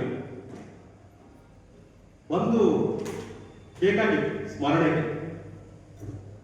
ಹೀಗಾಗಿ ಅವರು ಕುಳಿತು ಅನುಷ್ಠಾನ ಮಾಡಿದ ಒಂದು ಪರಂಪರೆ, ಗೌರವ, ಸ್ಮರಣೆ ಅದು ವೃಂದಾವನದ ರೂಪದಲ್ಲಿ ಅಲ್ಲಿ ಕಾಣಿಸ್ತದೆ. ಬಹುಶಃ ಆ ಪರಂಪರೆ ಏನದ, ಹಿರಿಯರಿಗೆ ಸ್ಮರಿಸುವ, ಹಿರಿಯರನ್ನು ಸ್ಮರಿಸುವ ಆ ಪರಂಪರೆ ಏನದ ಕಾಖಂಡಿಕೆಯ ಮಹಿಪತಿ ದಾಸರ ಮನೆತನದಲ್ಲಿ ಅದು ದೇವರಾಯರಿಗೆ ಮತ್ತು ಕೃಷ್ಣರಾಯರಿಗೆ ವಿಸ್ತಾರ ಆಗಿದ್ದನ್ನು ನಾವು ಬಹಳ ಗಮನಿಸ್ತೇವೆ. ಯತಿರಾಯರ ವೃಂದಾವನ ಕೂಡ ಜಾಲ್ವಾದಿ ಒಳಗ ಒಬ್ಬರ ಮನೆಯಲ್ಲಿ ಇತ್ತು ಅಂತ ಹೇಳಿಕೆಗಳು, ಅದನ್ನು ನೋಡಿದವರು ಅನೇಕರು ಹೇಳಿದ್ರು ಕೂಡ ಅದ. ಹೀಗಾಗಿ ವೃಂದಾವನದ ಒಂದು ಪರಿಕಲ್ಪನೆ ಕಾಖಂಡಿಕೆಯ ಹರಿದಾಸರ ಒಂದು ಮನೆತನದೊಳಗ ಬಂದಿರ್ಲಿಕ್ಕೆ ಏನಿರ್ಬೋದು ಅಂದ್ರೆ ಸ್ಮರಿಸುವಂತಹ ಪರಂಪರೆ, ನಮ್ಮ ಹಿರಿಯರನ್ನ ಸ್ಮರಿಸುವ, ಅವ್ರು ಕುಳಿತು ಅನುಷ್ಠಾನ ಮಾಡಿದ ಜಾಗದೊಳಗ ಅವರನ್ನ ಸ್ಮರಿಸುವಂತಹ ಪರಂಪರೆ ಅದು ಅಲ್ಲಿ ಬೆಳೆದು ಬಂದಿರ್ಲಿಕ್ಕೆ ಸಾಕು. ಮಹಿಪತಿ ರಾಯರ ಸಾಹಿತ್ಯವನ್ನ ತೆಗೆದುಕೊಂಡ್ರೆ ಎಲ್ಲ ಸಾಹಿತ್ಯ, ಮಹಿಪತಿ ದಾಸರ ಮನೆತನದ ಸಾಹಿತ್ಯ ಎಲ್ಲ ಸಿಕ್ಕಿದ್ದು ಜಾಲ್ವಾದಿ ಒಳಗೆ. ಜಾಲ್ವಾದಿ ಒಳಗ ಕೃಷ್ಣರಾಯರಿಗೆ 7 ಜನ ಮಕ್ಕಳಿದ್ರು. ಆ 7 ಜನ ಮಕ್ಕಳಿದ್ರು ಅಲ್ಲಿ ಮನೆಗಳಿದ್ರು, ಎಲ್ಲೇ ಜಾಲ್ವಾದಿ ಒಳಗೆ. ಆ 7 ಮನೆತನದ ಒಬ್ಬರ ಮನೆಯಲ್ಲಿ ಒಬ್ಬರು ವೆಂಕಪ್ಪಯ್ಯ ಅಂತ ಆಗ್ಬೋದು. ಆ ವೆಂಕಪ್ಪಯ್ಯನವರ ಮನೆಯಲ್ಲಿ ಅತ್ಯಂತ ಸುರಕ್ಷಿತವಾಗಿ ಆ ಇಡೀ ಸಾಹಿತ್ಯ ಅಲ್ಲೇ ಸಂರಕ್ಷಿಸಲ್ಪಟ್ಟಿತ್ತು. ಬಾಗೇವಾಡಿ ಒಳಗ ಒಬ್ಬರು ಕುಲಕರ್ಣಿ ಮನೆತನದ ನರಸಿಂಹ ಮಹಾರಾಜರಂತ ಆಗ್ಬೋದು. ಅವರ ಸಮಾಧಿ ಜಮಖಂಡಿ ಹತ್ತಿರ ಯಲ್ಲಟ್ಟಿ ಗ್ರಾಮದೊಳಗದ. ಆ ನರಸಿಂಹ ಮಹಾರಾಜರ ಮಕ್ಕಳನ್ನ ಜಾಲ್ವಾದಿ ಕಟ್ಟಿ ಮನೆತನದವರು ಕೊಟ್ಟಿದ್ರು. ಅವರು ಆಗಾಗ ಕಟ್ಟಿ ಮನೆತನಕ್ಕೆ ಈ ನರಸಿಂಹ ಮಹಾರಾಜರು ಬಂದು ಹೋಗ್ತಿದ್ರು. ಆ ನರಸಿಂಹ ಮಹಾರಾಜರಿಗೆ ಒಂದ್ ದಿವಸ ಸ್ವಪ್ನ ಆಯ್ತಂತೆ, ಈ ಕೀರ್ತನೆಗಳನ್ನ ಪ್ರಸಿದ್ಧಿಗೆ ತೆಗೆದುಕೊಂಡು ಬಾ ಅಂತ ಸ್ವಪ್ನ ಆಯ್ತಂತೆ. ಇದು ನರಸಿಂಹ ಮಹಾರಾಜರು ತಮ್ಮ ಚರಿತ್ರೆಯೊಳಗೆ ಬರೆದುಕೊಳ್ತಾರೆ. ಅವರು ಜಾಲ್ವಾದಿಗೆ ಹೋಗಿ ದೇವರಾಯರ ವೃಂದಾವನ ಮುಂದೆ ಕೂತು ಒದ್ದೆ ಬಟ್ಟೆಯೊಳಗ ಎಲ್ಲ ಕೀರ್ತನೆಗಳನ್ನ ದಾಖಲಿಸಿಕೊಳ್ತಾರೆ. ಅದನ್ನ ತೆಗೆದುಕೊಂಡು ಬರ್ತಾರ, ಆದ್ರ ಅವ್ರಿಗೆ ಪ್ರಕಟ ಮಾಡ್ಲಿಕ್ಕೆ ಆಗಂಗಿಲ್ಲ. ಆ ಕೀರ್ತನೆಗಳು ಬಹಳ ಇಡೀ ದಾಸ ಸಾಹಿತ್ಯದೊಳಗ ಶ್ರೀ ಮಹಿಪತಿ ರಾಯರ ಸಾಹಿತ್ಯ ಪ್ರಕಟ ಆಗಿತ್ತು ಬಹಳ ತಡವಾಗಿ. ನರಸಿಂಹ ಮಹಾರಾಜರ ಸಂಗ್ರಹಿಸಿಕೊಂಡಂತಹ ಕೀರ್ತನೆಗಳು ವರ್ಗಾವಣೆಯಾಗಿ ಅವರ ಶಿಷ್ಯಗೆ ವರ್ಗಾವಣೆಯಾಗಿ ಅವರಿಂದ ಮನೋಹರ ದೇಶಪಾಂಡೆ ಅಂತ ಒಬ್ಬರು ಅನುಯಾಯಿಗಳು, ಅವರ ಅನುಯಾಯಿಗಳು ರಾನಡೆ ಒಂದು ವಲಯದಲ್ಲಿ ಗುರುತಿಸಲ್ಪಟ್ಟಂತಹ ಅವರ ಅನುಯಾಯಿಗಳು ಆ ಮನೋಹರ ದೇಶಪಾಂಡೆ ಅವರ ಕೈಗೆ ಬಂದರು. ಈ ಮಧ್ಯದೊಳಗ 1950ರ ದಶಕದೊಳಗ ಮಹಿಪತಿ ರಾಯರ ವಂಶಜರೇ ಅವ್ರನ್ನ ಇಲ್ಕಲ್ ಮನೆತನ ಅಂತ ಹೇಳ್ತಾರ. ಇಲ್ಕಲದ ಅಣ್ಣಪ್ಪಯ್ಯ ಕಾಕಂಡಿಕೆಯವರು ಅವರು ಮೊಟ್ಟ ಮೊದಲಿಗೆ ಮಹಿಪತಿ ರಾಯರ ಮತ್ತು ಕೃಷ್ಣರಾಯರ ಕೀರ್ತನೆಗಳು ಭಾಗ 1 ಅನ್ನೋದನ್ನ ಪ್ರಕಟ ಮಾಡ್ತಾರ 1957 1957. ಅದಕ್ಕಿಂತ ಮುಂಚೆ 1953 ಅತ್ಯಂತ ಪುಟ್ಟ ಪುಸ್ತಕ ಆನಂದ ಲಹರಿ ಅಂತ ಹೇಳಿ ಅದು ಅಲ್ಲೇ ಟ್ರಸ್ಟ್ ವತಿಯಿಂದನೇ ಪ್ರಕಟವಾದ ಮೊಟ್ಟ ಮೊದಲ ಪುಸ್ತಕ ಆನಂದ ಲಹರಿ, ಸಣ್ಣದಾದಂತಹ ಪುಸ್ತಕ. ಅದರ ನಂತರ ದೊಡ್ಡ ಪ್ರಮಾಣದೊಳಗ ಕೀರ್ತನೆಗಳು ಬೆಳಕಿಗೆ ಬಂದದ್ದು ಯಾವಾಗಂದ್ರ 1957 ಅಣ್ಣಪ್ಪಯ್ಯ ಕಾಕಂಡಿಕೆಯವರು. ನಂತರ ಮನೋಹರ ದೇಶಪಾಂಡೆ ಕಡೆ ಏನು ಸಾಹಿತ್ಯ ಹೋಯಿತು ಅದು ಪ್ರಕಟ ಆಯಿತು 1962 1962. ಸ್ವಾನಂದ ಸಾಮ್ರಾಜ್ಯ ಅಂತ ಅದು ಪುಸ್ತಕ ಅವರು ಬರೆದದ್ದು. ಆ ಸ್ವಾನಂದ ಸಾಮ್ರಾಜ್ಯದ ನಂತರ ಮುಂದೆ ಒಂದೇ ವರ್ಷಕ್ಕೆ 1963 ಕಾಕಂಡಿಕಿ ಮನೆತನದ ಪರಂಪರೆಯ ವಂಶಜರಾದ ಶ್ರೀಪತಯ್ಯನವರು ಅಂತ ಇದ್ರು. ಆ ಶ್ರೀಪತಯ್ಯನವರು ಸೇವಾ ತತ್ವ ಪುಸ್ತಕವನ್ನ ಹೊರಗಡೆ ತಗೊಂಡ್ಬಂದರು. ಅದಾದ್ಮೇಲೆ ಅಣ್ಣಪ್ಪಯ್ಯ ಕಾಕಂಡಿಕೆಯವರ ಮಗ ಡಾಕ್ಟರ್ ಕೆ ಕಾಕಂಡಿಕೆಯವರು ಕೃಷ್ಣರಾಯರ ಮತ್ತು ಮಹಿಪತಿ ರಾಯರ ಕೀರ್ತನೆಗಳು ಭಾಗ 2 ಪ್ರಕಟ ಮಾಡಿದರು 1972. ಇಷ್ಟು ಸಾಹಿತ್ಯ ಸ್ವಲ್ಪ ಅಲ್ಲಲ್ಲೇ ಮುದ್ರಣ ಆಗಲಿಕ್ಕೆ ಶುರುವಾಯಿತು. ದೊಡ್ಡ ಪ್ರಮಾಣದೊಳಗೆ ಒಂದು ವ್ಯವಸ್ಥಿತ ರೀತಿಯಿಂದ ಸಾಹಿತ್ಯ ಮಹಿಪತಿ ರಾಯರ ಸಾಹಿತ್ಯ ಮುದ್ರಣ ಆಗಿದ್ದು ಮೈಸೂರು ವಿಶ್ವವಿದ್ಯಾಲಯದ ಕನ್ನಡ ಅಧ್ಯಯನ ಸಂಸ್ಥೆಯಿಂದ 1976 1976. ಕನ್ನಡ ಅಧ್ಯಯನ ಸಂಸ್ಥೆ ಜಿ ವರದರಾಜರಾವ್ ಅಂತ ಅದರ ಮುಖ್ಯಸ್ಥರಿದ್ರು. ದಾಸ ಸಾಹಿತ್ಯದೊಳಗ ಅತ್ಯಂತ ಅದ್ಭುತವಾಗಿ ಕೆಲಸ ಮಾಡಿದ್ದು ಜಿ ವರದರಾಜರಾವ್. ಅವರು ಮಹಿಪತಿ ರಾಯರ ಕನ್ನಡ ಕೀರ್ತನೆಗಳನ್ನ ಪ್ರಕಟ ಮಾಡಿದರು. ನನಗೆ ಬಹಳ ಆಶ್ಚರ್ಯವಾಗಿದ್ದು ಅದರ ಪ್ರಸ್ತಾವನೆ ಬರೆದಂತ ಸಂಗತಿ. ಅವರು ಮಹಿಪತಿ ರಾಯರು 14 ಅಂಕಿತಗಳಲ್ಲಿ ಕೀರ್ತನೆಗಳನ್ನ ಬರೆದಾರ ಅಂತ ಏನ್ ಮುದ್ರಣ ಮಾಡಿದ್ದು ನನಗೆ ಈಗಲೂ ಕೂಡ ಅಚ್ಚರಿಯ ಸಂಗತಿ. ಮಹಿಪತಿ ರಾಯರ ಕೀರ್ತನೆಗಳಲ್ಲಿ ಬಹುತೇಕ ಕೀರ್ತನೆಗಳು ಮಹಿಪತಿ ಅನ್ನೋ ಅಂಕಿತದಿಂದ ಮುದ್ರಣ ಆಗಿದೆ. ಅಲ್ಲಲ್ಲೇ ವಿಶೇಷಣಗಳವ, ದೀನ, ತರಳ, ಮೂಢ ಹಿಂಗೆಲ್ಲ ಅವೆಲ್ಲವುಗಳು ಕೂಡ ಅಂಕಿತಗಳಂತ ಜಿ ವರದರಾಜರಾವ್ ಉಲ್ಲೇಖಿಸಿದ್ದು ಈಗಲೂ ಕೂಡ ನನ್ನ ಪ್ರಶ್ನಾರ್ಹ ಮತ್ತು ಅಚ್ಚರಿಯ ಸಂಗತಿ. ಹೇಗೆ ಅವರು ವಿಶೇಷಣಗಳಿದ್ದದನ್ನ ಅಂಕಿತ ಅಂತ ಹೆಂಗ್ ಪರಿಗಣಿಸಿದ್ರು ಅಂತ.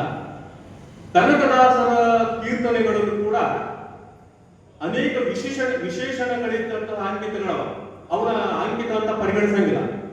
ಆದ್ರ ಇಲ್ಲೇ ವಿಶೇಷಣಗಳನ್ನ ಅಂಕಿತ ಅಂತ ಪರಿಗಣಿಸಿದ್ದು ಹೆಂಗ ಅನ್ನೋದು ನನಗೆ ಈಗಲೂ ಕೂಡ ಪ್ರಶ್ನಾರ್ಹ ಸಂಗತಿ.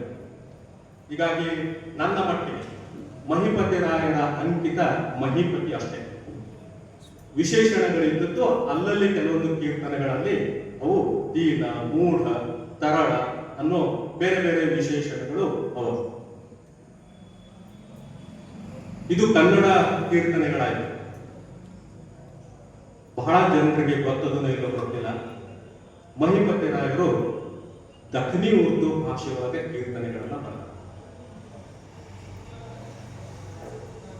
ಉರ್ದು ಒಂದು ಹೇಳಿಕೆ ಪ್ರಕಾರ ವಿಜಾಪುರದೊಳಗೆ ಹುಟ್ಕೊಳ್ತು ಅಂತ ಹೇಳ್ತಾರೆ. ಉರ್ದು ಅದು ಸೈನಿಕರ ಕಮ್ಯುನಿಕೇಶನ್ ಲ್ಯಾಂಗ್ವೇಜ್ ಆಗಿದೆ.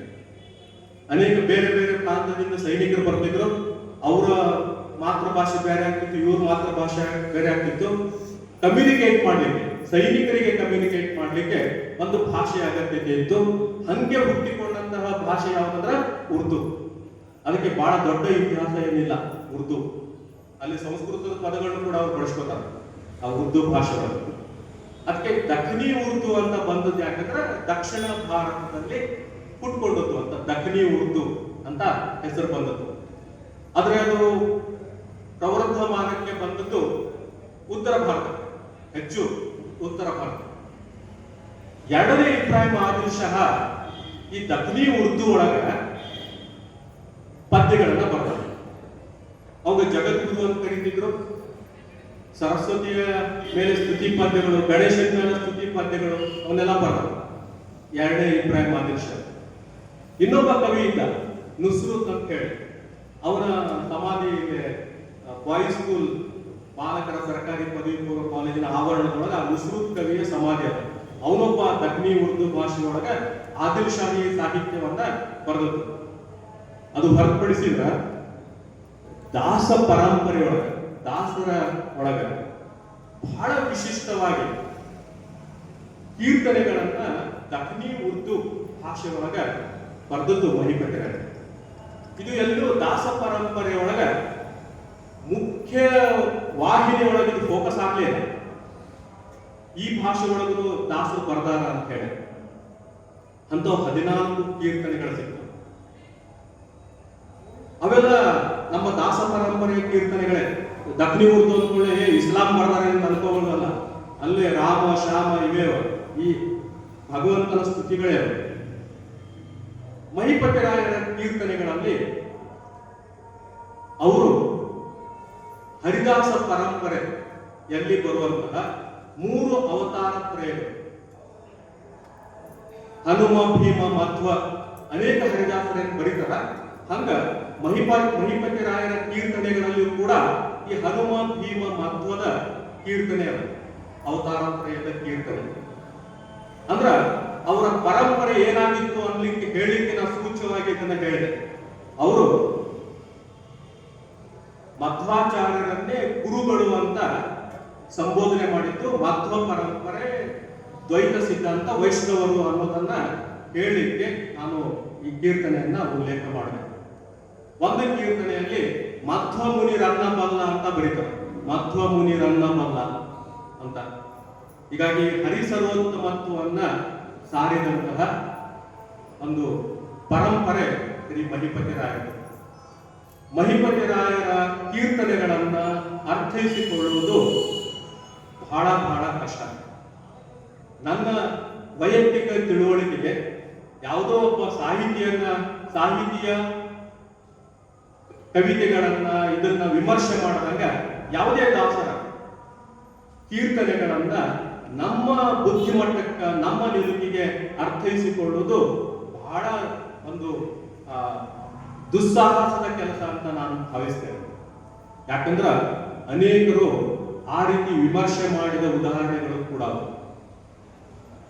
ನಾನು ಮೈಸೂರು ವಿಶ್ವವಿದ್ಯಾಲಯದ ಪುಸ್ತಕವನ್ನು ಉಲ್ಲೇಖ ಮಾಡ್ತಾ ಇದ್ದೆ. ಯಾಕೆ ಇವನ್ನೆಲ್ಲ ಹೇಳಿಕೆ ನಮ್ಗ ಅಡಿ ಟಿಪ್ಪಣಿಗಳು ಬರೀತಾರ ಕೊನೆಗೆ. ಆ ಟಿಪ್ಪಣಿಗಳಲ್ಲಿ ಬಹಳ ತಪ್ಪಾಗಿ ಮಹಿಪತಿ ರಾಯರ ಆಶಯದ ವಿರುದ್ಧವಾಗಿ ಅನೇಕ ಟಿಪ್ಪಣಿಗಳವ ಆ ಪುಸ್ತಕಗಳು, ಮೈಸೂರು ವಿಶ್ವವಿದ್ಯಾಲಯದ ಆ ಪುಸ್ತಕಗಳು. ಇವೆಲ್ಲವುಗಳನ್ನ ನಾವು ಸೂಕ್ಷ್ಮಗ್ರಾಹಿಯಾಗಿ ಅವರ ನಡೆ ಏನಿತ್ತು, ಅವರ ಬದುಕಿನ ಆಶಯ ಏನಿತ್ತು, ಅವರು ಯಾವ ದಾರಿಯಲ್ಲಿ ನಡೆದ್ರು ಅನ್ನೋದನ್ನ ನಾವು ಗ್ರಹಿಸದೆ ಹೋದ್ರ, ತಿಳ್ಕೊಳ್ಳದೆ ಹೋದ್ರ, ಸಮಗ್ರವಾಗಿ ಓದದೆ ಹೋದ್ರ ತಪ್ಪಾಗಿ ಗ್ರಹಿಸುವಂತಹ ಸಂಗತಿಗಳು ಕೂಡ ಅವ. ಮಹಿಪತಿ ರಾಯರು ಮರಾಠಿಯೊಳಗೆ 48 ಕೀರ್ತನೆಗಳನ್ನ ಬರೆದು, ಮಿಶ್ರ ಭಾಷೆಯೊಳಗ 5 ಕೀರ್ತನೆಗಳವ, ಕನ್ನಡದೊಳಗ 700ಕ್ಕಿಂತಲೂ ಹೆಚ್ಚು ಕೀರ್ತನೆಗಳವ. ವಿಷಾದನೀಯ ಸಂಗತಿ ಅಂದ್ರ ಇನ್ನೂವರೆಗೂ ಸಮಗ್ರವಾಗಿ ಮಹಿಪತಿ ರಾಯರ ಕೀರ್ತನೆಗಳು ಪ್ರಕಟ ಆಗಿಲ್ಲ. ಅವೆಲ್ಲವುಗಳು ಕೂಡ ಮುದ್ರಣದ ರೂಪದೊಳಗ ಪುಸ್ತಕದ ರೂಪದೊಳಗೆ ಬರಬೇಕಾದಂತಹ ಅವಶ್ಯಕತೆ ಬಹಳ ಅಗತ್ಯತೆ ಅದ, ಜರೂರತ್ತದ. ಈ ಜಿಲ್ಲೆಯವರಾಗಿ ನಾವು ಆ ಕಡೆ ಗಮನ ಹರಿಸಬೇಕಾಗಿದೆ. ಮಹಿಪತಿ ರಾಯರ ಮನೆತನ ಏನದ, ಅದು ಇಡೀ ದಾಸ ಸಾಹಿತ್ಯಕ್ಕೆ ಅತ್ಯಂತ ಮಹತ್ತರವಾದ ಕೊಡುಗೆಯನ್ನು ನೀಡಿದ ಮನೆತನ. ಅದರ ಅಂದಾಜು ಕೂಡ ಬಹಳಷ್ಟು ಜನರಿಗಿಲ್ಲ. ಮಹಿಪತಿ ದಾಸರ ನಂತರ ಕೃಷ್ಣರಾಯರು ಮತ್ತು ದೇವರಾಯರು.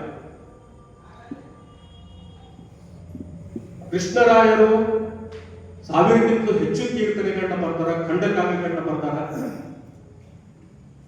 ಗುರು ಮಹಿಪತಿ ಅಂಕಿತ ಜೊತೆಗೆ ತಂದೆ ಮಹಿಪತಿ ಅಂಕಿತ ಅಂತ ಹೇಳಿಕೊಂಡು ಬರಲಾಗ್ತಾ ಇದೆ. ಆದರೆ ನಾನು ಈ ದಾಸ ಸಾಹಿತ್ಯವನ್ನ ಅವಲೋಕನ ಮಾಡ್ತಾ ಹೋದಾಗ ಗೋಪಾಲದಾಸರ ಕೀರ್ತನೆಗಳು, ಗೋಪಾಲದಾಸರ ಸಂಬಂಧರ ಕೀರ್ತನೆಗಳು, ಅವುಗಳನ್ನ ನೋಡಿದಾಗ ತಂದೆ ಗೋಪಾಲ ವಿಠಲ, ವರದ ಗೋಪಾಲ ವಿಠಲ, ಗುರು ಗೋಪಾಲ ವಿಠಲ ಈ ಪರಂಪರೆ ನನಗೆ ಕಾಣ್ತದೆ. ಕೃಷ್ಣರಾಯರ ಕೀರ್ತನೆಗಳಲ್ಲೆಲ್ಲ ಗುರು ಮಹಿಪತಿ, ತಂದೆ ಮಹಿಪತಿ ಎಲ್ಲ ಅದಲ್ಲ, 2 ಅಂಕಿತದ ಕೀರ್ತನೆಗಳು ಹೆಂಗ ಅನ್ನೋದು ನನಗೆ ಬಹಳ ದಿವಸ ಕಾಡುತ್ತೆ. ನಾನು ಹರಿದಾಸ ಸಾಹಿತ್ಯಕ್ಕೆ ಸಂಬಂಧಿಸಿದ ಪುಸ್ತಕಗಳನ್ನ ಓದಲಿಕ್ಕೆ ಪ್ರಾರಂಭ ಮಾಡಿದಾಗ ಗೋರೆಪಾಡ ಹನುಮಂತರಾಯರ ಹರಿದಾಸ ಪರಂಪರೆ ಪುಸ್ತಕದೊಳಗ ಈ 2 ಅಂಕಿತಗಳು ಉಲ್ಲೇಖ ಮಾಡ, ತಂದೆ ಮಹಿಪತಿ ಮತ್ತು ಗುರು ಮಹಿಪತಿ ಇಬ್ಬರ ಮಕ್ಕಳ ಅಂಕಿತಗಳು ಅಂತ ಅಲ್ಲಿ ಉಲ್ಲೇಖ ಸಿಗ್ತದೆ.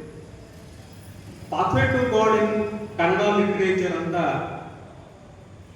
ರಾನಡೆ ಅವರೇ ಪುಸ್ತಕ ಬರೆದು ಕನ್ನಡ ಪರಮಾರ್ಥ ಸೋಪಾನ ಅಂತ ಹೇಳಿ ಆ ಪುಸ್ತಕದೊಳಗೂ ಕೂಡ ಇಬ್ಬರು ಮಕ್ಕಳು ಅಂತ ಉಲ್ಲೇಖ ಮಾಡ್ತಾರೆ.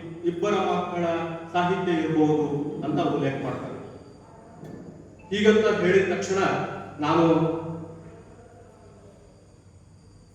ಅವರ ವಿರುದ್ಧ ಇದ್ದೇನೆ ಅನ್ನೋ ಅರ್ಥ. ಒಂದ್ಸರ್ತಿ ಮುಕ್ತವಾಗಿ ಇದನ್ನ ಪರಿಶೀಲನೆ ಮಾಡಬೇಕು, ಅಧ್ಯಯನ ಮಾಡಬೇಕು, ಅಧ್ಯಯನ ಹೊರಡಬೇಕು. ಅದಕ್ಕಾಗಿ 2 ಕೀರ್ತನೆಗಳನ್ನ ನಾನು ಇಲ್ಲಿ ಓದ್ಲಿಕ್ಕೆ ಬಯಸ್ತೇನೆ.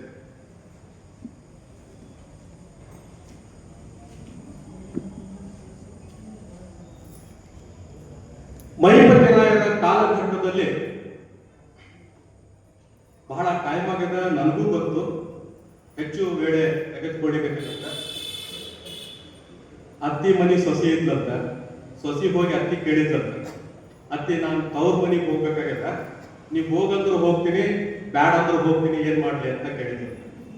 ಅತ್ತಿ ಏನ್ ಹೇಳ್ಬೇಕು, ಹಂಗ ನಾನು ಏನೇನು ಹೇಳ್ಬೇಕಾಗಿಲ್ಲ ಅಂತ ಹೇಳ್ಕೊಳಿಕ್ಕೆ ಈ ಸಮಯವನ್ನ ಬಳಸ್ಕೊಳ್ತೇನೆ. ಅದು ದೀರ್ಘಾವಧಿ ಆದ್ರೂ ಆಗ್ಬೋದು. ಈ ಕೀರ್ತನೆಯನ್ನ ಗಮನಿಸ್ರಿ. ವಿಜಯದಾಸರ ಕಾಲದಲ್ಲಿ ಮಾತ್ರ ಅಂಕಿತ ಪ್ರದಾನ ಪದ್ಧತಿ ಬಂತು. ಒಬ್ಬ ಶಿಷ್ಯನಿಗೆ ಅಂಕಿತ ಕೊಟ್ಟಾಗ ಒಂದು ಕೀರ್ತನೆಯನ್ನ ರಚಿಸಿ ಅಂಕಿತ ಪ್ರದಾನ ಕೀರ್ತನೆ ಅನ್ನೋದು ಸ್ಟಾರ್ಟ್ ಆಯ್ತು. ಮಹಿಪತಿ ರಾಯರ ಕಾಲಘಟ್ಟ ವಿಜಯದಾಸರಕ್ಕಿಂತ ಮುಂಚೆ. ಅವಾಗ ಬಹುಶಃ ಇದು ಮಹಿಪತಿ ರಾಯರು ಕೂಡ ತಮ್ಮ ಕೀರ್ತನೆಯಲ್ಲಿ ಬರೀತಾರ, ಭಾಸ್ಕರ ಸ್ವಾಮಿಗಳು ತಲೆಯ ಮೇಲೆ ಕೈ ಇಟ್ಟರು ಅಂತ ಬರೀತಾರ. ಬಹುಶಃ ಅಂಥದ್ದೊಂದು ಪರಂಪರೆ ಪದ್ಧತಿ ಆಗಿದ್ದಿರ್ಬೋದು. ಅದು ಮುಂದಿನ ಒಂದು ಪೀಳಿಗೆಯಲ್ಲಿ ಹೆಂಗ್ ಕಾಣಿಸ್ಕೊಳ್ತದ ಅನ್ಲಿಕ್ಕೆ ಇದನ್ನ ಗಮನಿಸ್ರಿ. ಸ್ವಸ್ಥ ಮನದಿಂದ ಭಕುತಿ ಸ್ತವನ ಮಾಡಲಿಕ್ಕೆ ಮಸ್ತಕದ ಮ್ಯಾಲಭಯ ಹಸ್ತ ನೀಡಿ ಅಸ್ಥಿ ಭಾತಿ ಪ್ರಿಯಂ ವಸ್ತುವಿದೆ ಸಕಲ ಹೃದಯಸ್ಥನೆಂದನುಭವ ವಿಸ್ತರಿಸುವವನ ಮಹಿಮೆ. ಕೊನೆಯ ನುಡಿಯೊಳಗೆ ಬಂದಿದ್ದವರ ಚಿದಾನಂದ ಸುಖ ಸಾಗರದಿ ನಿಂದು ಲೋಲಾಡಿಸಿದ ನಂದಗಿಂದು ತಂದೆ ಮಹಿಪತಿ ತನ್ನ ದ್ವಂದ್ವ ಪಾದುಕಗಳನ್ನ ನಂದನ ಸ್ಥಿರದಲ್ಲಿಟ್ಟು ಚಂದ ನೋಡುವನ ಮಹಿಮೆ. ಈ ಕೀರ್ತನೆಯ ಅಂಕಿತ ತಂದೆ ಮಹಿಪತಿ ಅಂತದ. ಪ್ರಸ್ತಾಪ ಆಗ್ತಾ ಇರೋದು ಸ್ವಸ್ಥ ಮನದಿಂದ ಭಕ್ತಿ ಸ್ತವನ ಮಾಡಲಿಕ್ಕೆ ಮಸ್ತಕದ ಅಭಯ ಹಸ್ತವ ನೀಡಿ ಅಂತ ಅದು. ನಾನು ಇನ್ನೊಂದು ಕೀರ್ತನೆಯನ್ನ ಓದ್ತೇನೆ.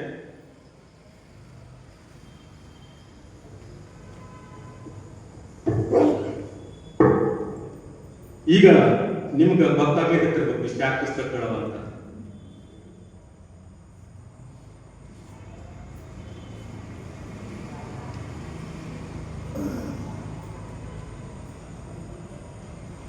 ಏನು ಪುಣ್ಯವ ಮಾಡಿದ್ದೇನೋ ಮುನ್ನಲೇ ಧನ್ಯ ಗೈಸಿದ ಗುರು ಮಹಿಪತಿ.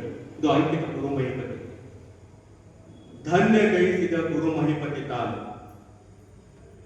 ಎರಡನೇ ನುಡಿಯೊಳಗೆ ನಾನು ನೇರವಾಗಿ ಹೋಗ್ತೇನೆ. ಎನ್ನಯ ಸಿರದಲ್ಲಿ ಅಭಯ ಕರವಿಟ್ಟು ಚೆನ್ನಾಗಿ ಹೇಳಿದ ಸುಜ್ಞಾನ ಕೊಟ್ಟು ಕಣ್ಣು ತೆರೆಸಿದ ಭಕ್ತಿ ಮಾರ್ಗದಲ್ಲಿ ಸಣ್ಣ ದೊಡ್ಡದರ ಒಡಿದ ಘನವ ತೋರಲಿ. ಇದು ಗುರು ಮಹಿಮತಿ ಅಂಕಿತದಿಂದ ಪ್ರಕಟವಾದಂತಹ ಕೀರ್ತನೆ. ಎನ್ನಯ ಸಿರದಲ್ಲಿ ಅಭಯಕರವಿಟ್ಟು. ಒಂದು ಅಂಕಿತದಲ್ಲಿ ತಂದೆ ಮಹಿಪತಿ ಅದ, ಇನ್ನೊಂದು ಅಂಕಿತದಲ್ಲಿ ಗುರು ಮಹಿಪತಿ ಅದ.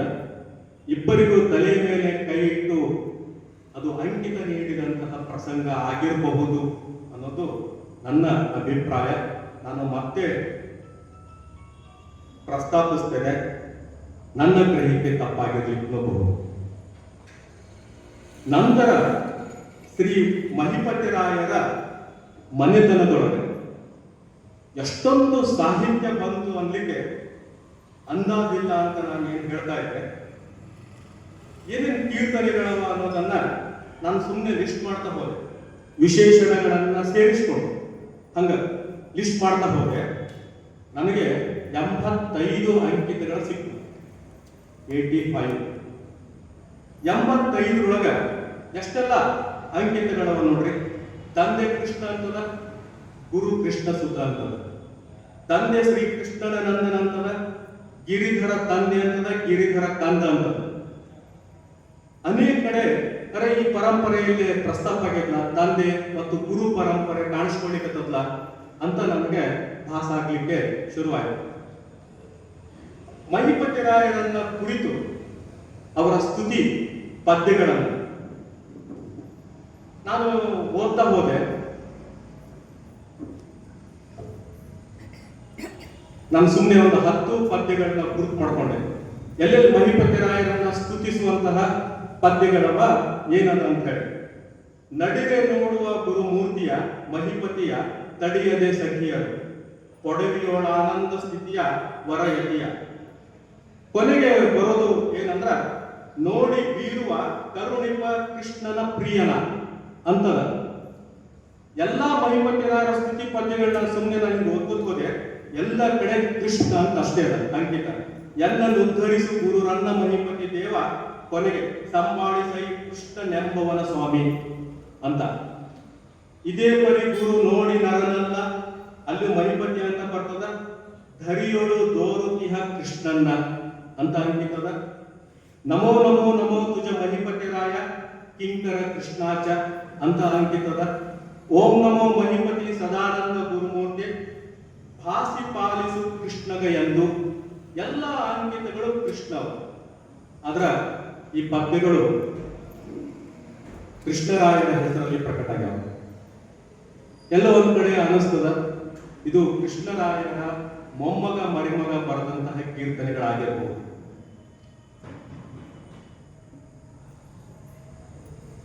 ಕೃಷ್ಣ ಕೊಲ್ಲಾಪುರ ಸರ್ ಇದ್ರೆ ಕೇಳಿಸ್ಕೊಳ್ತಿದ್ರೆ ಸಮಗ್ರ ದಾಸ ಸಾಹಿತ್ಯದೊಳಗ ಕೃಷ್ಣರಾಯರ ಕೀರ್ತನೆಗಳಲ್ಲಿ ಕೆಲವೊಂದು ಕೃಷ್ಣ ಅಂಕಿತದ ಕೀರ್ತನೆಗಳನ್ನ ಅವರು ಕೃಷ್ಣರಾಯರಲ್ಲಿ ಪ್ರಕಟ ಮಾಡ್ಯಾರ. ಕೆಲವೊಂದು ಅವರ ಮನೆತನದವರ ಕೀರ್ತನೆಗಳನ್ನುವಲ್ಲಿ ಕೃಷ್ಣ ಅಂಕಿತ ಕೀರ್ತನೆಗಳನ್ನ ಪ್ರಕಟ ಮಾಡ್ಯಾರ.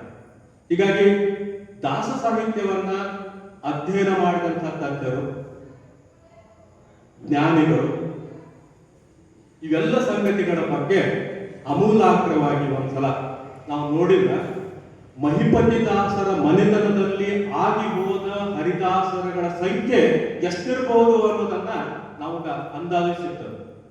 ಈಗ 4-5 ದಾಸರ ಲೆಕ್ಕವನ್ನು ನಾವು ಹೇಳಿರ್ತೀವಿ. ಶ್ರೀಪತಿ ಪ್ರಭು, ಆಮೇಲೆ ಗಿರಿಧರ, ಆಮೇಲೆ ಧೀರ ಕೃಷ್ಣ ಒಡೆಯ ಅಂತ ಅಂಕಿತದ 4-5 ಕೀರ್ತನೆಗಳು ಸಿಕ್ಕಾವ.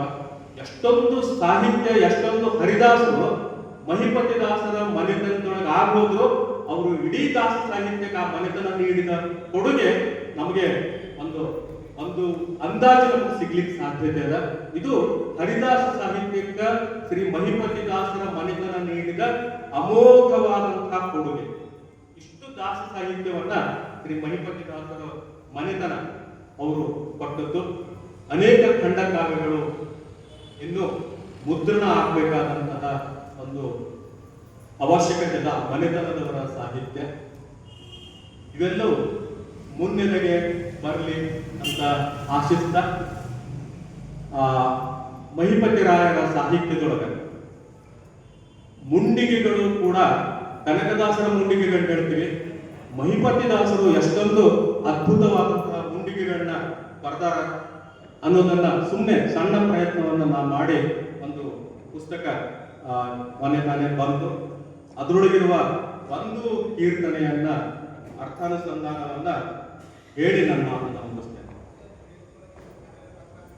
ಇವನ ಕಂಡೀರ್ಯ ನಮ್ಮ ನವನೀತ ಚೋರನ, ಅವನ ಕಂಡರ ಹೇಳಿ ಹವಣಿಸಿ ಹಿಡಿದು ಕೊಂಬ, ನಾಲ್ಕು ಬೀದಿಯೊಳಗ ಸಾಕು ಸಾಕು ಮಾಡಿದ, ಸೋಂಕದೆ ಕೈಯ ಕೂಡ ಬೇಕೆಂದಾರು ಮಂದಿಗೆ, 18 ಸಂಧಿಯೊಳು ಶೋಧಿಸಿ ನೋಡಿದರೆ ಸಾಧಿಸಿ ಬಾರದಿವ ಮದನ ಮೋಹನ ನೋಡಿ, ತಾನೇ ಸಿಕ್ಕುವ ಹಾಗೆ ಒಂದು ಮನ ಕೂಡ ಬೇಕು ತಂದು, ದೀನ ಮಹಿಪತಿ ಸ್ವಾಮಿ ಅನಕ ದೊರೆತ ಬಂತು. ನೋಡ್ಲಿಕ್ಕೆ ಕೃಷ್ಣನ ಸ್ತುತಿ ಕೀರ್ತನೆ ಅಂತವ, ಹಿಂಗ ಅನೇಕ ಕೀರ್ತನೆಗಳವ. ಆಳದಲ್ಲಿ ಮಹಿಪತಿ ರಾಯರ ಕೀರ್ತನೆಗಳಲ್ಲಿ ಅಪರೋಕ್ಷ ಜ್ಞಾನದ ಅನುಭೂತಿಯ ಕ್ರಮ ಅಡಗಿದೆ. ಕನ್ನಡ ಸಾಹಿತ್ಯದೊಳಗ, ದಾಸ ಸಾಹಿತ್ಯದೊಳಗ ಹೆಚ್ಚು ಪ್ರಕಟ ಆಗದ ಅಪರೋಕ್ಷ ಜ್ಞಾನದ ಅನುಭೂತಿಗಳನ್ನ ಹೇಳ್ಕೊಂಡಂತಹ ಪದ್ಯಗಳು ಹರಿದಾಸ ಸಾಹಿತ್ಯದೊಳಗೆ ಬಹಳ ಕಡಿಮೆ. ಅಂಥವು ಪುಂಖಾನುಪುಂಖವಾಗಿ ಮಹಿಪತಿ ರಾಯರ ಕೀರ್ತನೆಗಳಲ್ಲಿ ಅದ ನಾಡಿ ಚಕ್ರಗಳ ಬಗ್ಗೆ ಅದ, ಯೋಗ ಸಾಧನೆಗಳ ಬಗ್ಗೆ ಅದ, ಅವರಿಗಾದಂತಹ ಅಪರೋಕ್ಷಾನುಭೂತಿಗಳು, ಅನುಭವಗಳು, ಇಂಗ್ಲಿಷ್ ನೊಳಗೆ ಮಿಸ್ಟಿಕಲ್ ಎಕ್ಸ್ಪೀರಿಯನ್ಸ್ ಅಂತ ಕರಿತೀವಿ. ಅಂಥವುಗಳು ವಿಪುಲವಾದಂತಹ ಸಾಹಿತ್ಯ ಮಹಿಪತಿ ರಾಯರ ಕೀರ್ತನೆಗಳಲ್ಲಿ. ಕನ್ನಡದೊಳಗ ಅದೇ ಜಿ ವರದರಾಜರಾವ್ ಬರೀತಾರ, ಅಪರೋಕ್ಷ ಜ್ಞಾನದ ಬಗ್ಗೆ ಎಲ್ಲೂ ಜಾಸ್ತಿ ಪ್ರಕಟ ಆಗಿಲ್ಲ ಕನ್ನಡದೊಳಗ. ಅಂಥದನ್ನ ಮಹಿಪತಿ ರಾಯರು ಅವರ ಕೀರ್ತನೆಗಳಲ್ಲಿ ನಮ್ಗೆ ಕಾಣಿಸ್ತದ. ಕನ್ನಡದೊಳಗೆ ಏನ್ ಪದ ಹುಡುಕುದಿದ್ದಕ್ಕೆ ದಿವ್ಯಾನುಭೂತಿ ಅಂತ ಅದನ್ನ ಅವ್ರು ಬರೀತಾರ. ಅದು ಮಹಿಪತಿ ರಾಯರ ಪಾಲಿಗೆ ಸ್ವಾನಂದ ಸಾಮ್ರಾಜ್ಯ. ಅನೇಕ ಕೀರ್ತನೆಗಳಲ್ಲಿ ಆ ಸ್ವಾನಂದ ಅನುಭವಗಳು ಮಹಿಪತಿ ರಾಯರ ಕೀರ್ತನೆಗಳಲ್ಲಿದೆ. ಅಂಥದೊಂದು ಉದಾಹರಣೆ ಈ ಪದ್ಯ. ಇವನ ಕಂಡೀರ್ಯ ನಮ್ಮ ನವನೀತ ಚೋರನ. ಚೋರ ಕಳ್ಳ ಏನ್ರಿ ಇದ್ರ ಬರವ, ಇರ್ತಿದ್ರ ಅವನ್ಯಾಕೆ ಬರ್ತಾನ? ಆ ಕಳ್ಳ ಅಪರಿಚಿತ ಅಲ್ಲ, ಅದಕ್ಕಿಂತಲೇ ಅವನು ನಮ್ಮ ಚೋರ. ನಮ್ಮ ಚೋರ ನವನೀತ ಚೋರ. ನವನೀತ ಎಂದರೆ ಬೆಣ್ಣೆ, ಕರೆದರೆ ಹಾಲು, ಹೆಪ್ಪಾಕಿದರೆ ಮೊಸರು, ಆದರೆ ಬೆಣ್ಣೆ ಸುಲಭವಾಗಿ ತಕ್ಕದು. ಅದಕ್ಕಾಗಿ ದಣಿಯಬೇಕು, ಹಾಲು ಕಡೆಯಬೇಕು, ಅದಕ್ಕೊಂದು ಕಡಗೋಲು ಬೇಕು. ಎರಡೂ ಅವನದ್ದೇ. ಕಡೆಯುವುದೆಂದರೆ ಮಥಿಸುವುದು, ಮಥನ ಮಸ್ತಕದಲ್ಲಾಗಬೇಕು. ಅಜ್ಞಾನ ಜ್ಞಾನಗಳ ಮಥನವನ್ನು ಕೊನೆಗೆ ಸುಜ್ಞಾನವೆಂಬ ನವನೀತತೆ ಇರುತ್ತದೆ.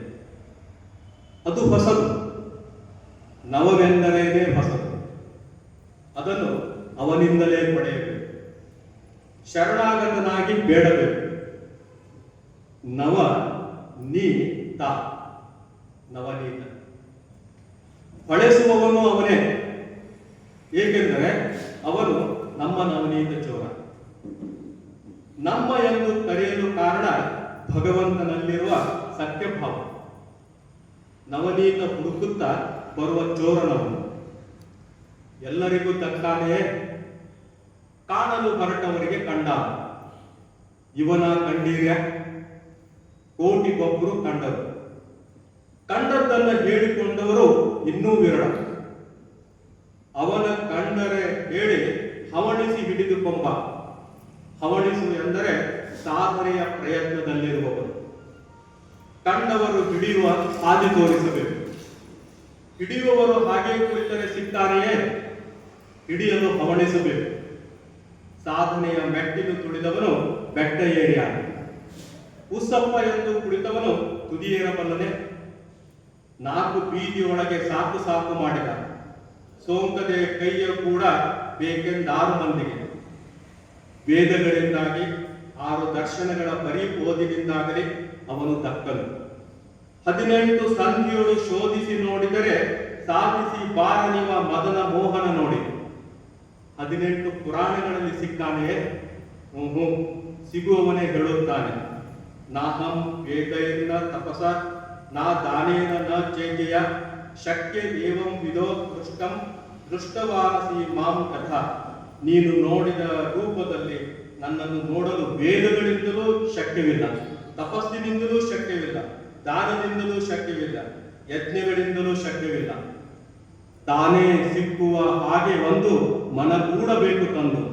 ದೀನ ಮಹಿಪತಿ ಸ್ವಾಮಿ ಅನಕ ದೊರೆತ ಬಂದು. ತಾನೇ ಸಿಕ್ಕುವ ಹಾಗೆ ಒಂದು ಮನಗೂಡಬೇಕು. ಹೇಗೆ ಸಿಕ್ಕಾನೋ? ಭಕ್ತ್ಯಾ ತ್ವನನ್ಯಯ ಶಕ್ಯ ಅಹಮೇವಂ ವಿದೋರ್ಜುನ ಜ್ಞಾತುಂ ದೃಷ್ಟಂ ಚ ತತ್ವೇನ ಪ್ರವೇಶಿತುಂ ಚ ಪರಂತಪ. ಭಗವದ್ಗೀತೆ ಶ್ಲೋಕ. ಅರ್ಜುನ, ಅನನ್ಯ ಭಕ್ತಿಯಿಂದ ಮಾತ್ರ ನನ್ನನ್ನು ಈ ರೂಪದಲ್ಲಿ ಯಥಾರ್ಥವಾಗಿ ತಿಳಿಯುವುದಕ್ಕೂ ಪ್ರತ್ಯಕ್ಷ ಕಾಣುವುದಕ್ಕೂ ಸಾಯುಜ್ಯ ಹೊಂದುವುದಕ್ಕೂ ಶಕ್ಯವಿದೆ. ವಿಷ್ಣು ಭಕ್ತಿಯೇ ಸರ್ವ ಸಾಧನಗಳಲ್ಲಿ ಉತ್ತಮವಾದುದೆಂಬುದು ಪರೋಕ್ಷ ಜ್ಞಾನ. ಅಪರೋಕ್ಷ ಜ್ಞಾನ ಮತ್ತು ಜ್ಞಾನಿಗಳಿಗೆ ಮೋಕ್ಷ ದೊರೆಯುವುದು ಭಗವಂತನ ಅಧೀನ. ದೀನ ಮಹಿಪತಿಯ ಸ್ವಾಮಿತ್ವ. ಇದು ಈ ಕೀರ್ತನೆಯ ಒಂದು ಭಾವಾರ್ಥ. ಮಹಿಪತಿರಾಯರ ಮಾತಿನೊಂದಿಗೆ ನಾನು ನನ್ನ ಮಾತುಗಳನ್ನು ಮುಗಿಸ್ತೇನೆ.